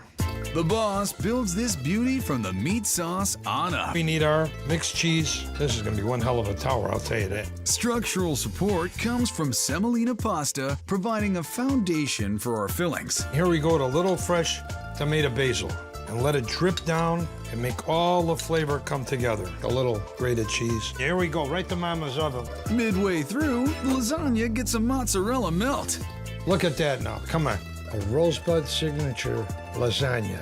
You know how good it is? Forget about it. That is like Italian heaven on a plate. It's that first bite that gets me every time. The lasagna here is absolutely amazing. It reminds me exactly of what my grandma used to make. It weighs about 27 pounds. It's delicious. Yeah. But it is a masterpiece. Rosebud rocks pasta in all its many forms, from simple spaghetti to the robust 8-finger cavatelli arrabbiata. It's a fresh-made pasta every day. When you make this pasta, you roll them out with the 4 fingers on each side, so you get an 8-finger. Arrabbiata is a sauce with a temper. Arrabbiata, which is angry sauce. People that laugh, they'll still eat arrabbiata. They'll eat it and laugh, because it's spicy, hot, that makes you laugh.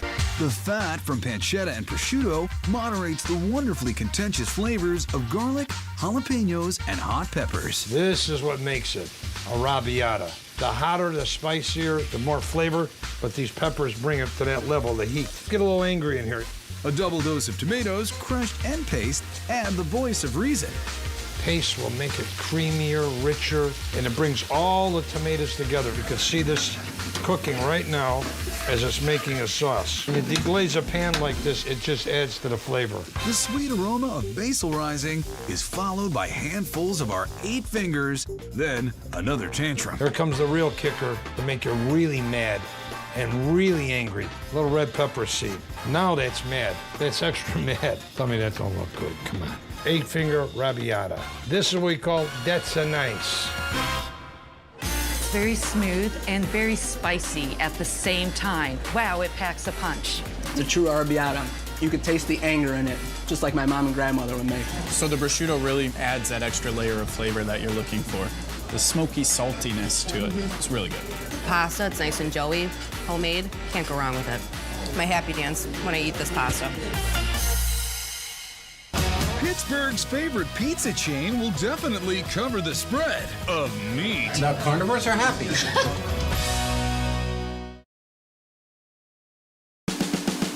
Calling all pizza fans, we're headed for Pittsburgh.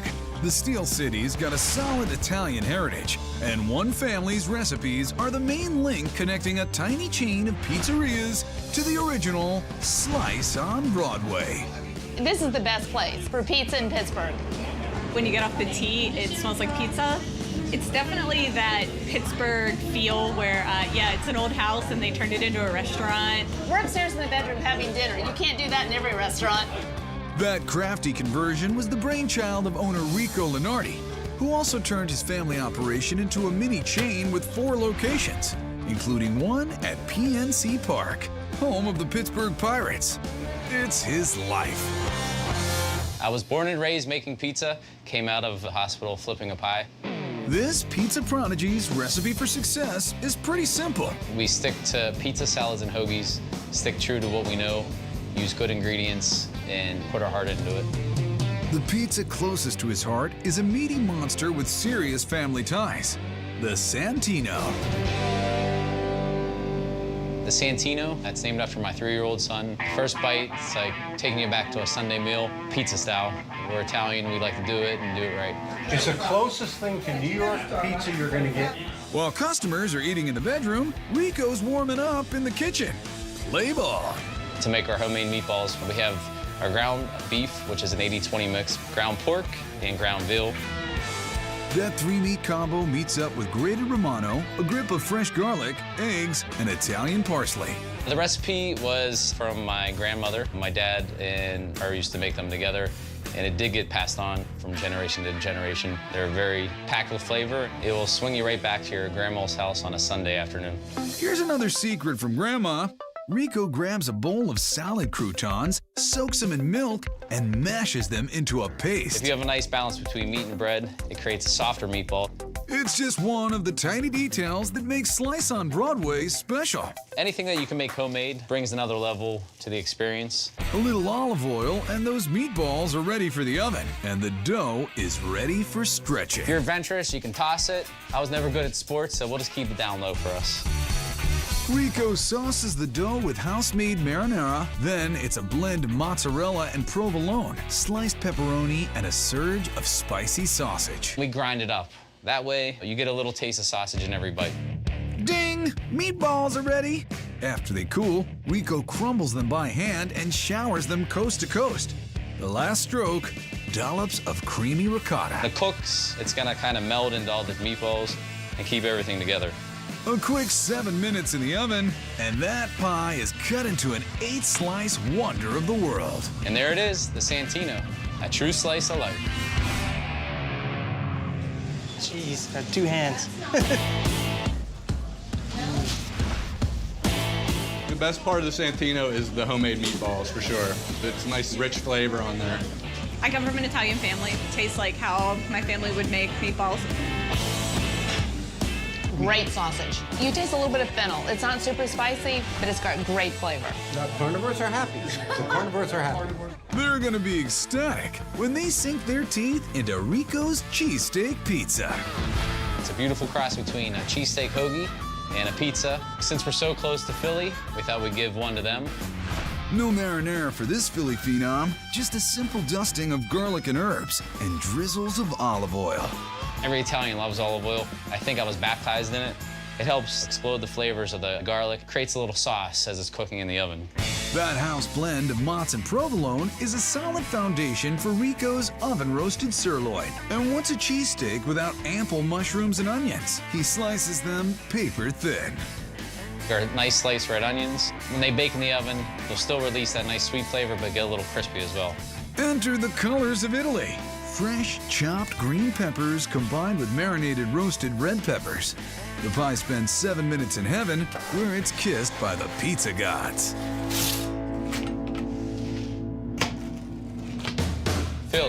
Pittsburgh style.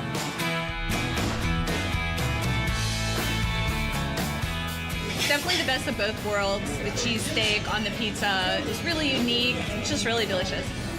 The red peppers, they are so sweet and delicious. I just love how fresh it makes it taste. The steak is great on here, and you definitely get the garlic taste, which is fantastic. It's like Philly and Pittsburgh. It's a little beefiness, a little cheesiness. Tastes like Pennsylvania. And in Pittsburgh, that taste has turned one local guy's pizza palace into the little chain that could. Slice on Broadway.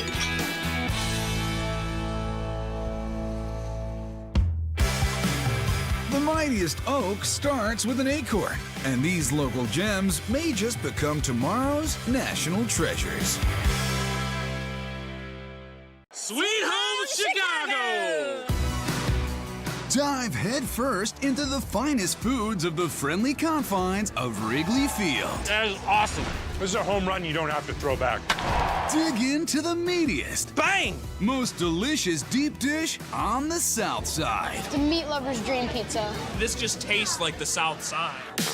We're going whole hog as we blow through the Windy City.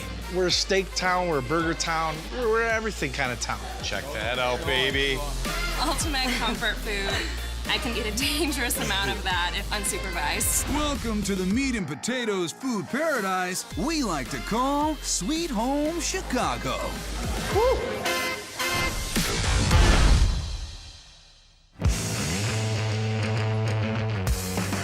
Since 1914, the north side of Chicago has been home to a true temple of baseball. Let's go, go! And the foods that make it fun to watch. Wrigley Field. Sweet Home Chicago! I think the food here at Wrigley is so special in the sense that it's always challenging itself. What? Well, that's Chicago in a sense anyways. It's food and entertainment. It just seems like they kind of go hand in hand here in the city. Every time you go to a baseball stadium, obviously you have to have a hot dog, but there's nothing more distinct than a Chicago hot dog. We couldn't have said it better ourselves. The ace in Wrigley's kitchen is executive chef David Burns, who's got the play-by-play on their classic Chicago dog. Chef David has hot dogs in his DNA. My uncle actually has a hot dog stand where we grew up on the southwest side of Chicago named Junior's. That's where I had the first Chicago hot dog. I just love it. It's delicious. Every single component of the Chicago dog brings something to the table. The first thing you want to do to make a Chicago hot dog is have some poppy seed buns that are steamed. Next to the buns we have is Vienna all-beef hot dogs. These are steamed, so that's traditional on a Chicago hot dog. But here at Wrigley, we're going to grill these things up. Once that dog has some Ballpark char on it, it slides into home with a layer of yellow mustard. No ketchup. You cannot have ketchup on a hot dog, especially a Chicago hot dog. We're gonna take the dill pickle. I like to put that on one side of the hot dog. Some fresh tomatoes gives that nice summer taste. Fresh white onions complete the summer veggie spree. Another distinct Chicago dog calling card is the neon green relish. I did a little research on it, and it seemed like the guy that was making it at the factory actually put a little too much dye on it, and it stuck. It's a mistake that worked. Then we're gonna top it off with 4 peppers. I like to have 3, and then we're gonna finish it off with a little celery salt. We got a world-class hot dog at a world-class ballpark. Let's call in our all-star right-hander and see if this dog has the heat. This is a home run you don't have to throw back. Chef, you nailed it. Thank you. Oh my goodness. This is a field of dreams on a poppy seed bun wrapped in galactic space alien relish. It's amazing. It's the best damn hot dog I ever did have. The tomato and the pickle with the relish and the celery salt, it's 100% like eating a Bloody Mary. This is amazing. Peppers and the pickle. That's what's unique about a Chicago hot dog. You don't get that anywhere else. That was spicier than I anticipated. It's really good. Chicago dogs are amazing. They've got everything that you would want on a dog. It's almost like its own kind of food pyramid. The truth is, some people think of it just as a hot dog. It's not. A Chicago dog at Wrigley Field, that's a life experience. The food crew at Wrigley is always looking for that next big thing. And the rookie of this year is the Chicago sandwich. We'll go into our little lab, our kitchen, and we start creating ideas together as a team. We go crazy. It's a fun part. We took those components of a Chicago hot dog and actually came up with a sandwich with those components but using chicken. The chicken brines overnight in pickle juice. It has the acid in there that helps tenderize the meat, but also the pickles that represent that pickle flavor on the Chicago hot dog. Chef Burns throws a 2-seam flour fastball. It's half all-purpose flour and half rice flour. I like to use the rice flour to help get that light texture crunch. And then I take some of the mustard powder, a couple teaspoons. That's gonna give us that mustard flavor that you would have in a Chicago hot dog. Those birds hit the hot tub, followed by the chef's deep-fried riff on sport peppers. There's poppy seeds in the tempura batter for a Chicago dog double play. The onion bun represents the white onions that you put on a Chicago dog. He loads it up with chicken, fresh tomatoes, and the fried peppers. This is a dill aioli. This represents the neon relish, in a sense, for flavor. It's a little bit of sweet, got a little bit of dill. Just like a Chicago dog, we finish with the celery salt, kind of brings everything together. The Chicago sandwich, the best new creation at Wrigley Field. That is awesome. Chicken is very tender, really good crunch, and the tomatoes provide a nice balance with this dill sauce. Very crisp chicken. The aioli is great. The seasoning is perfect. The tomatoes are great. The fried pepper is a game changer on this sandwich. Bar none. Awesome. I'm very impressed with the saturation of dill in the aioli, and mostly because everybody knows nobody can do everything bagels like New York, but this roll is pretty close. It's changing my life. What's more American than deep frying everything? Not a baseball stadium. Literally the epitome of America right now. Whether you root for the Cubs or not, no tour of the Windy City is complete without a bite at this ballpark. I haven't had this much fun at Wrigley since we won the World Series.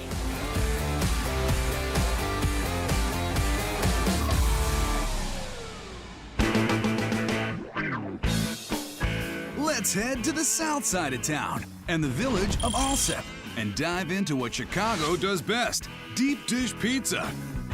Deep dish is a Chicago staple. It's the only place where you can get a good one at. The gooey, ooey cheese, when it comes out, it just lingers all over your face. There's plenty of pizzerias in Chicago, but since the 40s, the place to get that true south side stringiness is Nino's Pizza. To get real Chicago, like the best of the best Chicago, you have to come to Nino's.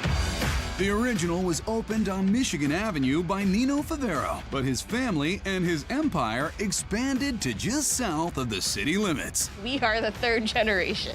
We opened up this one in 1982. Grandpa's advice, never give up, always keep going. If there's a problem, figure it out. Well, I've been coming here since I was 5. I'm 39. It's the best pizza. We love it. Now we bring our kids here. Any Southsider will tell you that it's not a proper deep dish without the meat, which is why the most popular pizza at Nino's is the sausage deep dish. When you come to Chicago, you don't want no green stuff on your pizza. You want that nice meat, that tender meat on your pizza. Nick's meat of choice is house ground pork and fennel sausage. There's no sausage in the world like my sausage. That's what they all say. The bed for that sausage is a deep dish dough that gets hand-pressed into a seasoned pan. With deep dish dough, we don't send it through the dough roller machine. When you send it through the machine, it instantly kills the yeast. We're gonna make sure that all of our walls are pressed up tightly up against it. You don't want the wall falling down, then it'll just ruin the whole pizza. Deep dish rules dictate cheese on the bottom. Then we're gonna grab some mozzarella cheese, freshly grated. Yeah, you fill it up. We're not chintzy. Then we're gonna hit it with some oregano. Bang! Then we're gonna get to the famous fresh sausage. It's gonna give you a little bit grease on there, get a nice salty flavor, peppery. Next comes the special family sauce made from crushed tomatoes, sugar, garlic, pepper, and parsley. Hey, isn't that green? That I did lie. The only green stuff we do put in is parsley flakes. Nick's approach to sauce is hands-on. There's thick chunks of tomatoes in here. I mean, you can see how chunky it is. You don't want to put it on, you want to splatch it on. Little pieces here and there. I'm like the Jackson Pollock of pizza. A sprinkle of Parmesan, and our pizza takes a spin in the rotating oven. This oven's 65 years old right here. It's just starting to get broken in though. Here we go, our monster's fresh up out of the oven. Now we're gonna dice it up and chow down. You need a big knife like this to cut a deep dish pizza, because the deep dish will eat a little pizza cutter alive. You could hear the crunch, that's that oil. Deep dish pizza, Chicago style.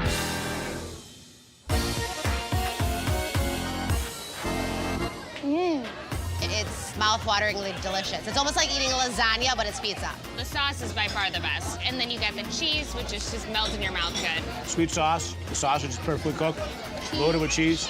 But I think that the big chunks of sausage and that amount of flavor at once, it's just, oh my God, it's so good. There's definitely more sausage, which I enjoy. I'm a sausage man. A true Southsider knows thin equals the biggest flavor win. That's why Nino's slices up the Southside Special.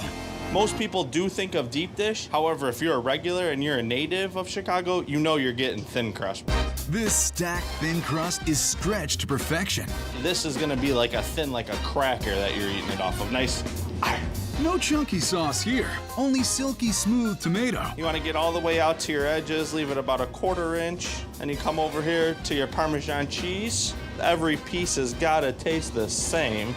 The Pork Brothers ham and sausage start off the topping parade. The ham has just a little bit of sweetness to it, and then the sausage has that little bit of greasy flavor to it. Followed by mushroom and peppers. Excuse me, but my color detector is flashing green. This is a classic vegetable. It's not like kale or spinach. Fair enough. Mozzarella brings the gooiness, and pepperoni packs extra meat power as it slides into the oven. Here we go. We got the Southside pizza. Smell that pepperoni, the sausage, the cheese. What's the angle on those slices? We ain't pie cutting it, that's for sure. And we're gonna square cut it. Hear every crunch. That's what you want. It's a Southside. Me personally, it's all thin crust. You get the little bit of like char at the bottom of it. It's got that nice bite to it. You know, the sauce is super sweet, and then all the fresh ingredients, it's fantastic. You've got the sweet, like soft, still kind of a crunch of the green pepper. I could never eat a pizza without sausage on it. It's a meat lover's dream pizza. This just tastes like the South Side. The South Side is the home of pizza satisfaction at Nino's Pizza. Oh yeah, that's the good stuff.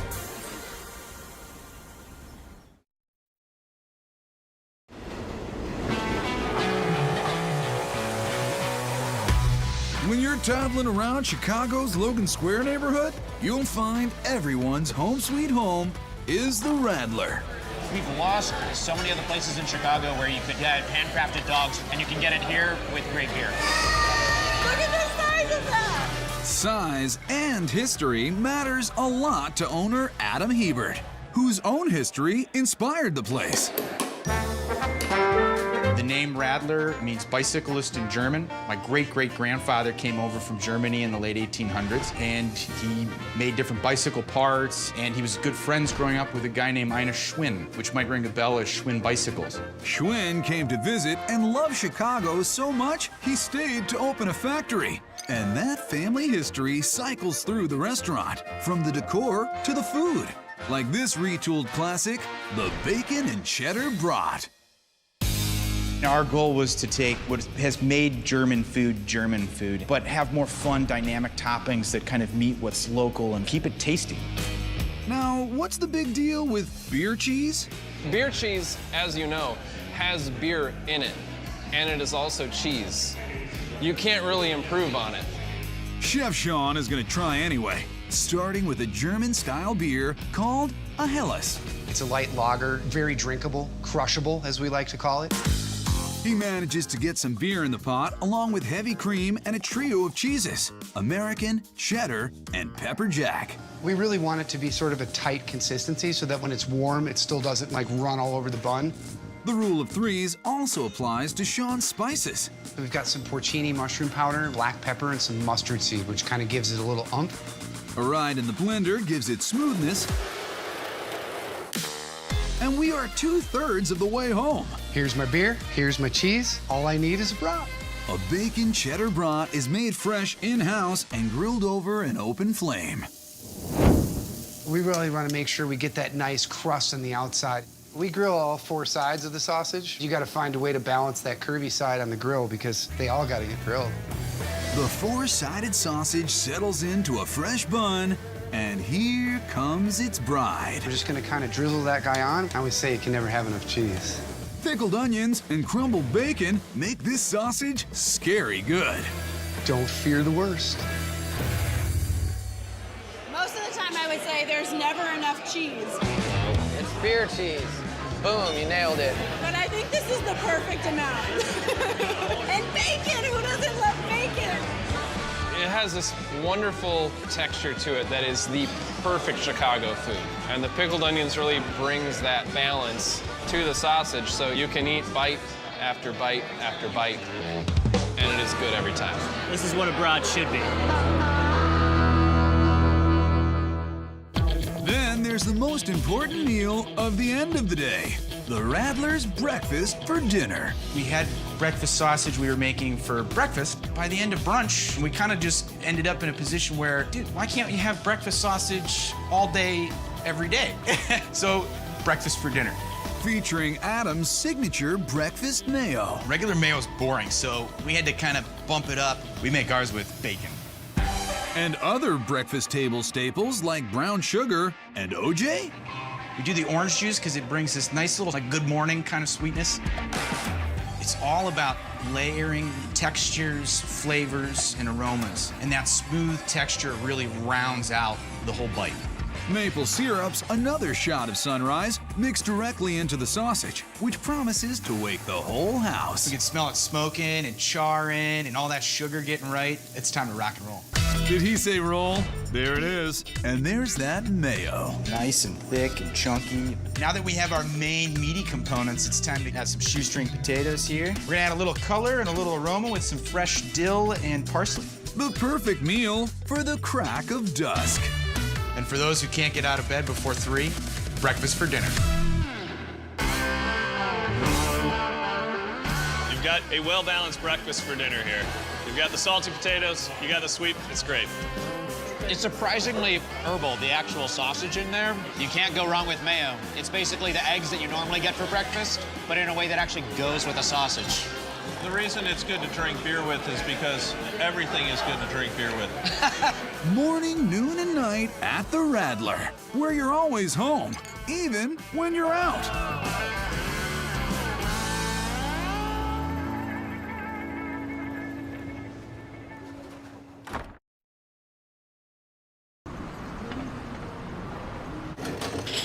And it's to go. To go? All right. The most memorable and delectable food traditions are almost always built on family traditions. And in Chicago, food plus family means Manny's. Truly a Chicago wonder. We've been in this location since 1965, but we've been in business since 1942. This thriving old-school Jewish deli has been in the Raskin family for generations. When my family started Manny's, there were hundreds of cafeteria delis. Today, we're actually the last one. We are an eternal flame here. It's a throwback to the classic in a very modern and timeless way. Everybody likes Manny's. A true American melting pot. Manny's has served athletes, comedians, even presidents. All walks of life join the line to fill their trays with great food. I like the cafeteria style because I can see everything. It is too much to choose from. So much meat, but you can get it all. Get it all on one sandwich with Manny's 4 Kinder. Kinder means children in Yiddish. We call it the 4 Kinder because we use 4 of our most popular meats, so they're like our 4 children. Their first child's name is corned beef. The traditional way to do Jewish corned beef is to use brisket. This was a recipe that was really started by my great-grandfather. The brisket gets brined for 3 days in brown sugar, garlic, and salt. Have to use curing salt. That's how you make corned beef. That's the main difference between regular brisket and corned beef. The brother of the brisket is the beef navel. It comes off the plate, which is the other side of the brisket, so it's got a much richer flavor, and it really helps bring out the flavor of the pastrami. To turn the beef navel into beef pastrami, Dan rubs it with a mix of tangy mustard, brown sugar, and black pepper. Now we've given our pastrami a great rub down, we're gonna get started on our brisket. For roasting, Dan uses a leaner cut of brisket than he did for the corning. This is my favorite knife. It was given to me when I first started, and I've been sharpening it for 2 weeks just for the show. Some rough chopped veggies bring this kid to the kindergarten. We have celery, carrots, and onions, and that's basically a mirepoix base. Packs the flavor, but is not overcomplicated. Dan adds a spice blend inherited from his grandparents, then water, carefully so as to not wash off those spices. Now we're ready to cook our meats. We have our brine corned beef that's ready to be boiled. We have our brisket that's ready to be roasted. And we have our beef navel pastrami that's ready to be put in the oven. Beef triplets, all good looking and getting some good long cooking. One by one, they come out fork tender for the four-kinder. Yeah, these came out perfect. Now we're ready to slice them up and put them on our sandwich. He hand cuts the roasted brisket, then he loads the other babies onto the slicer. Look, Mom, no hands. When we're slicing corned beef, we want it paper thin, juicy, and melts in your mouth. There you go. Now it's time for the pastrami. But wait, that's a three-kinder. One child got left behind. So to complete the four-kinder, we're gonna add our turkey pastrami. We don't make it in-house because of smoke, so we don't want to get the restaurant all smoky. He gathers all the kids to tuck them into bread. We're gonna start with our rye bread, then we're gonna take our corned beef, our roasted brisket, pastrami, top it off with our turkey pastrami straight from the smokehouse. Slices of heaven, reaching almost as high. We're gonna throw in some pickles with it and our delicious potato pancakes. The four-kinder from Manny's Deli. It's Chicago's best sandwich. About to be a happy man. There's so much here I can barely pick it up. Watch the way I work it. My plan of attack is to just go right in. The sandwich is masterful. You really don't have to add anything to it. It's so many wonderful flavors, I don't know who's who. You got the brisket, just sweet. That pastrami has that smoky, strong flavor in there. Really makes the sandwich stand out. 50+ years is the same melt in your mouth, juicy sandwich. Everybody's making memories at Manny's with their delicious additions to Chicago family traditions. Chicago is synonymous with so many great foods, but even the stuff they aren't known for would still be another city's most famous dish, like burgers. Of course it's a burger town. I mean, we're a steak town, we're a burger town, we're everything kind of town. We're meat and potatoes all day long.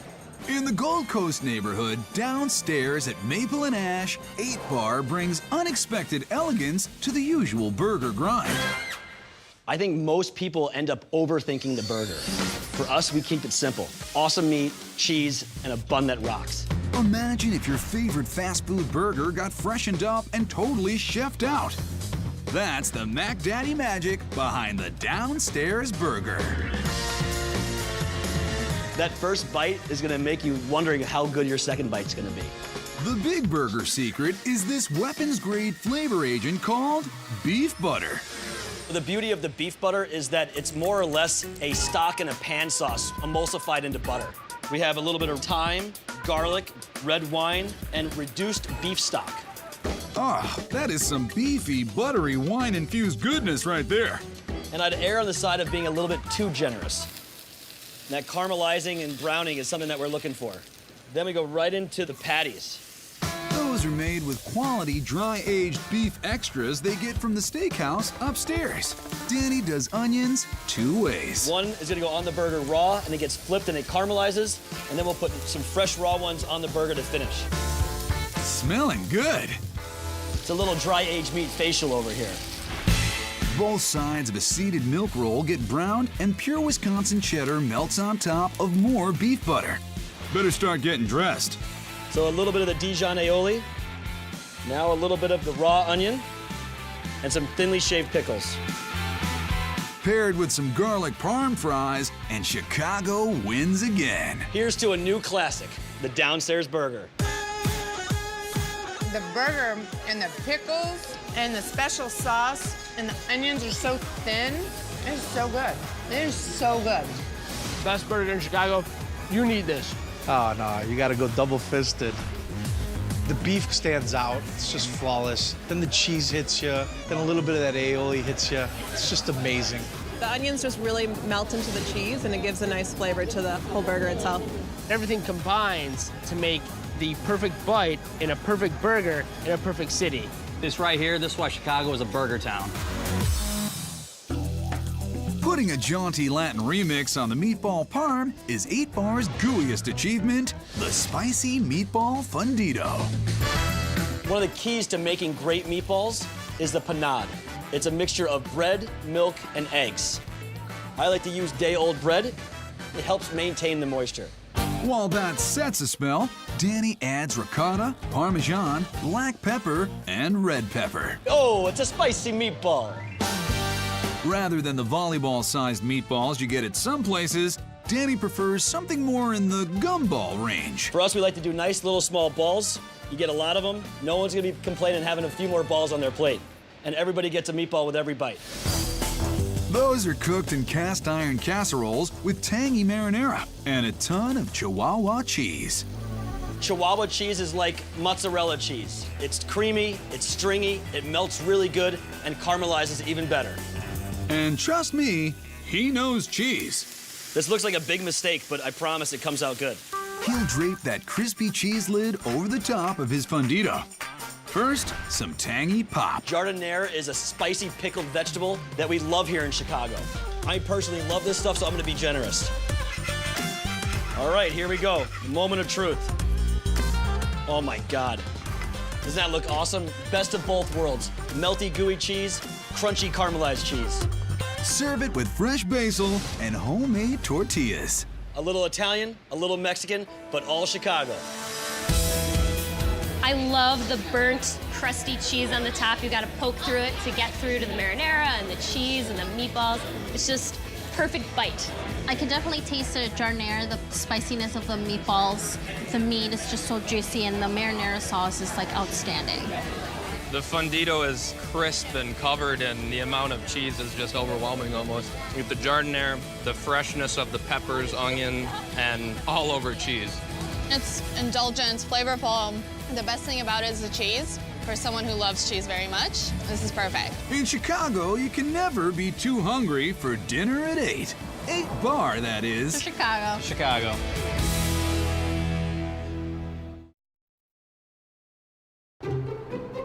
Chicago's Irving Park neighborhood's always been a quiet area, except for the meat-fueled flavor ruckus being raised at Smoke Barbecue. Smoke is the best place to eat barbecue in Chicago. Utterly amazing, from the brisket to the mac and cheese and everything in between. Credit native son and self-taught barbecue phenom, Barry Sorkin. I was working for an IT consulting company, and after 8 years, I found myself going, you know, I don't love IT, I love barbecue. So it was time to do this. Barry was ready for a change. So was Chicago. Think about what Chicagoans eat. Beef sandwiches and your pork sandwiches. And barbecue to me fits right into that. But for some reason, there just wasn't a lot of barbecue. And as the town queued up, the awards rolled in. The Michelin Viva Award is for restaurants that are a little more casual. We've won it every year since they've been doing that award in Chicago. A big reason is the tender tastiness of Smoke's brisket platter. I'd never seen a place sell brisket.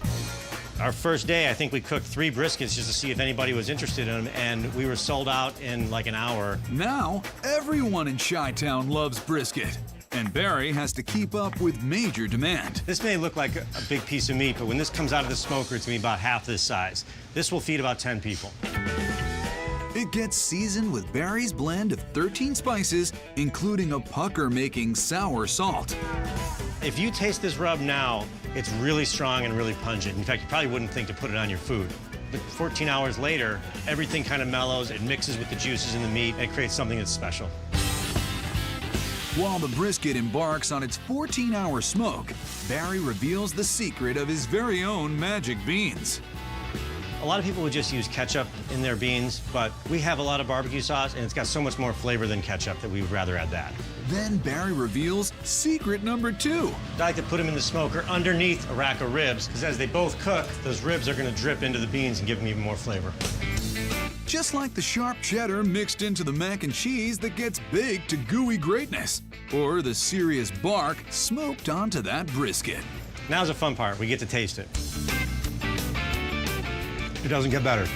Unless by better you mean more, like a ½ pound of the brisket and all the right fixins'.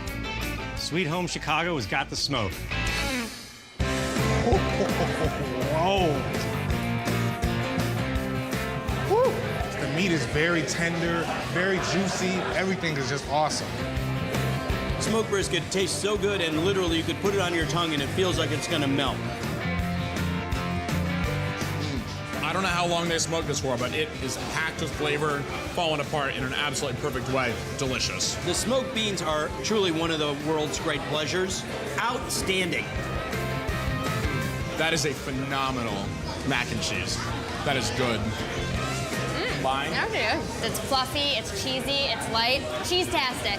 Man cannot live on brisket alone, so Smoke's going big with their St. Louis-style ribs. They're a little meatier, a little fattier, and a lot more flavorful than a baby back rib. But there's more to it than just the cut of meat. 11 years ago, on the north side, they used to steam their ribs. On the south side, they used to grill them. We brought real smoked barbecue, and the rest is history. Barry's historic ribs get that same rub. One of the nice things about being in Chicago, which doesn't have such deep roots in barbecue, is that you can do whatever you want. So it's a St. Louis-style rib with a Memphis dry rub, but these are our own creation. It only takes 4 hours in the smoker for these bad boys to become the pride of the Midwest. That's what a St. Louis rib should look like.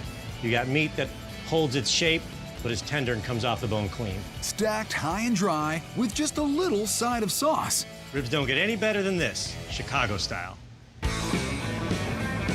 Oh my God. It's really tender on the inside. The rub on the outside just makes it so much more flavorful. It's just really good all around. The meat itself is tender with a nice smoke to it. Look at the smoke rings on that. The sauce is fantastic. You have all the different barbecue flavors of the rainbow all in one bite. The sauce on the ribs just makes it taste more tangy, and it kind of balances out the smoke flavor. This is the best barbecue I've ever had. Sorry, Dad. Don't worry if those ribs start a family feud. Thanks to the folks at Smoke, you'll always have a home-cooked meal.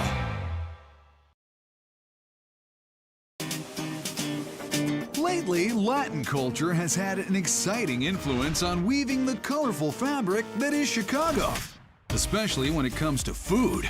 And we've got a hot tip on the next big thing, Semitas. So what's a Semita? It's pretty hard to describe it. Is it a city in Mexico? I think, right? Heard it was like a Mexican sandwich. That is correct. Move over, burritos and tacos. At Semitas Puebla in the West Loop, Stephanie Perez spreads the good news like it's fresh guacamole. The semita is very regional. It's different. Unless you're from Puebla, you usually don't hear about it, which makes us pretty unique. Here's one big enough to feed the whole nuclear family, the Atomica. The Atomica, 3 layers of meat, all pork. That is the sandwich that we're known for. Pork ground zero of the Atomica is a crunchy fried breaded cutlet called a milanesa. There's no way you're Mexican to not eat a milanesa at some point in your life. If you like schnitzel or chicken fried steak, then you'll love a milanesa. You can bread and fry just about anything.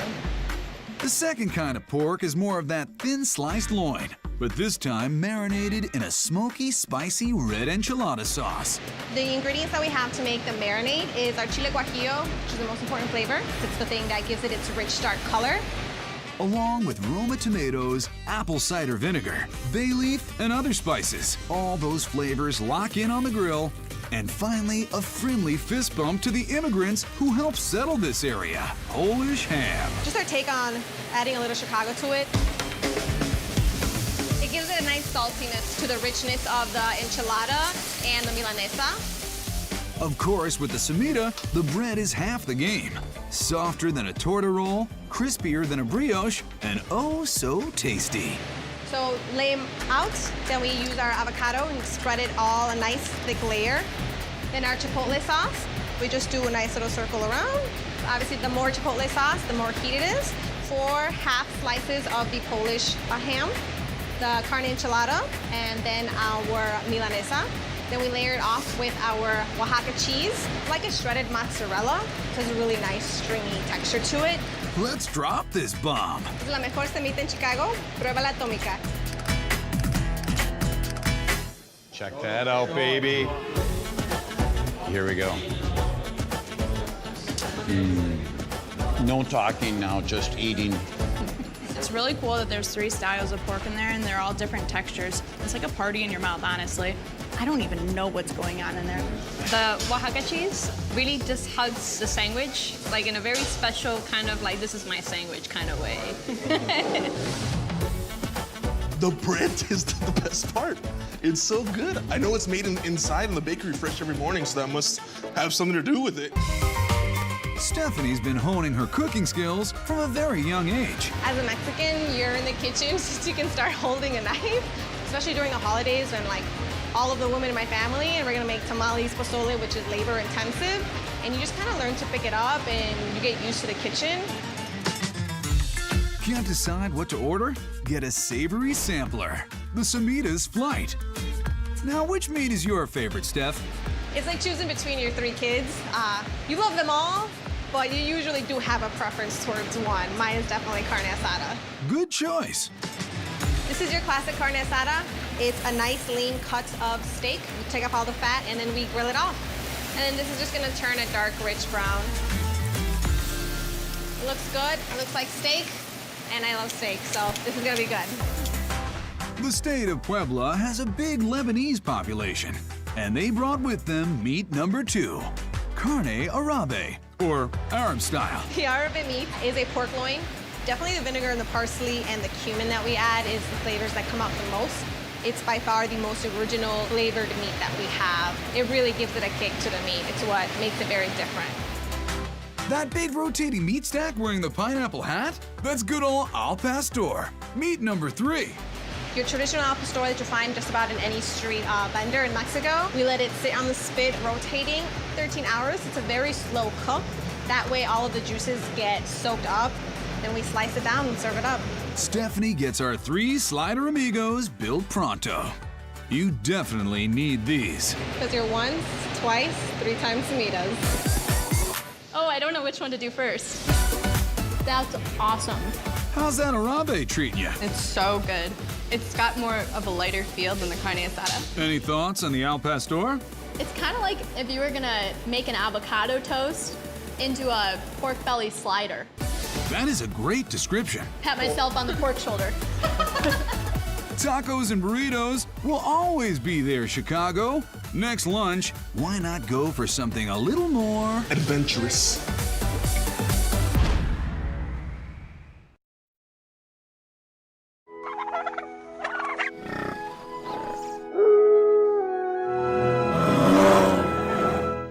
If there had been restaurants back when pioneers first settled this lakeshore flatland now known as Chicago, they'd have been as wild and free as the frontier. You can go to several amazing restaurants in Chicago and have an awesome experience, but here you get to kind of ooh and ah and talk to the chef and see them actually preparing it for you, which is really unique. The perfect place for a party. This frontier is full of all your rib-sticking standards, but what really has Chicago diners in a dither are their whole animal dinners. We do whole pig, boar, lamb, goat, alligator, salmon. Chicagoans are very adventurous. There's so many different types of foods and styles. The beauty of Frontier, what we like is we're using everything, so we're not afraid to try anything. Their most popular full beast bonanza? Whole roasted hog. Executive Chef Brian Jupiter, welcome to Food Paradise. Look, Mom, I made it. For his whole hog feast, Brian ditches the rub and goes for a full flavor brine injection instead. To start my brine, I get a little bit of brown sugar, onion powder, some bourbon, some for the pig, some for me. Woo. Some OJ, pineapple juice, apple cider vinegar, parsley, some rosemary, and a lot of salt. You're seasoning a lot of meat, so you need it to penetrate. Finally, a little Cajun heat and fizzy soda water to tenderize. Now add soda water to it because the acid of it helps to break down the meat and make it a more tender product. Brian blends it and strains it, and by Jupiter, we're ready to inject. With the swine full of brine, it's over to the smoker. I use some apple wood and cherry wood that just really gives it a nice, sweet, smoky flavor. He'll bring it all the way home in about 6 hours. For now, let's do a side dish. Frontier's exquisite mac and cheese. Brian brings some heavy cream to a boil. I like heavy cream over milk because it's just richer, gives you a better sauce. And salt and pepper because no bland food over here. And here's your 5-cheese dream team. Monterey Jack, cheddar cheese, your Munster, your provolone, Parmesan cheese. Big cheese flavor, but the pasta is teeny.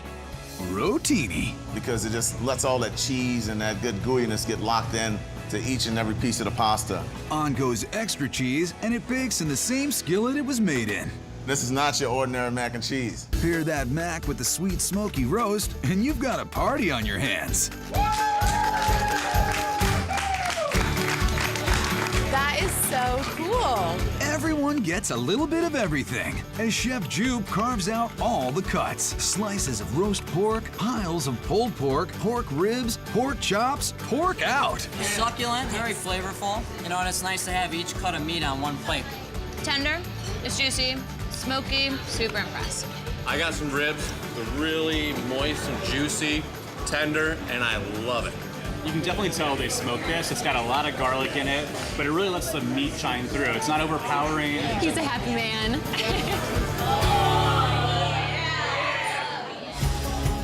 Chef Jupe uses 5 cheeses. It's his grandma's recipe. It's so cheesy, so delicious, so creamy. Ultimate comfort food. I can probably eat a dangerous amount of that if unsupervised. Clean plates, full tummies, can't lose. That's how they do it at Frontier, here in Sweet Home Chicago. When it comes to meaty, cheesy, hearty comfort food, nobody does it like Sweet Home Chicago.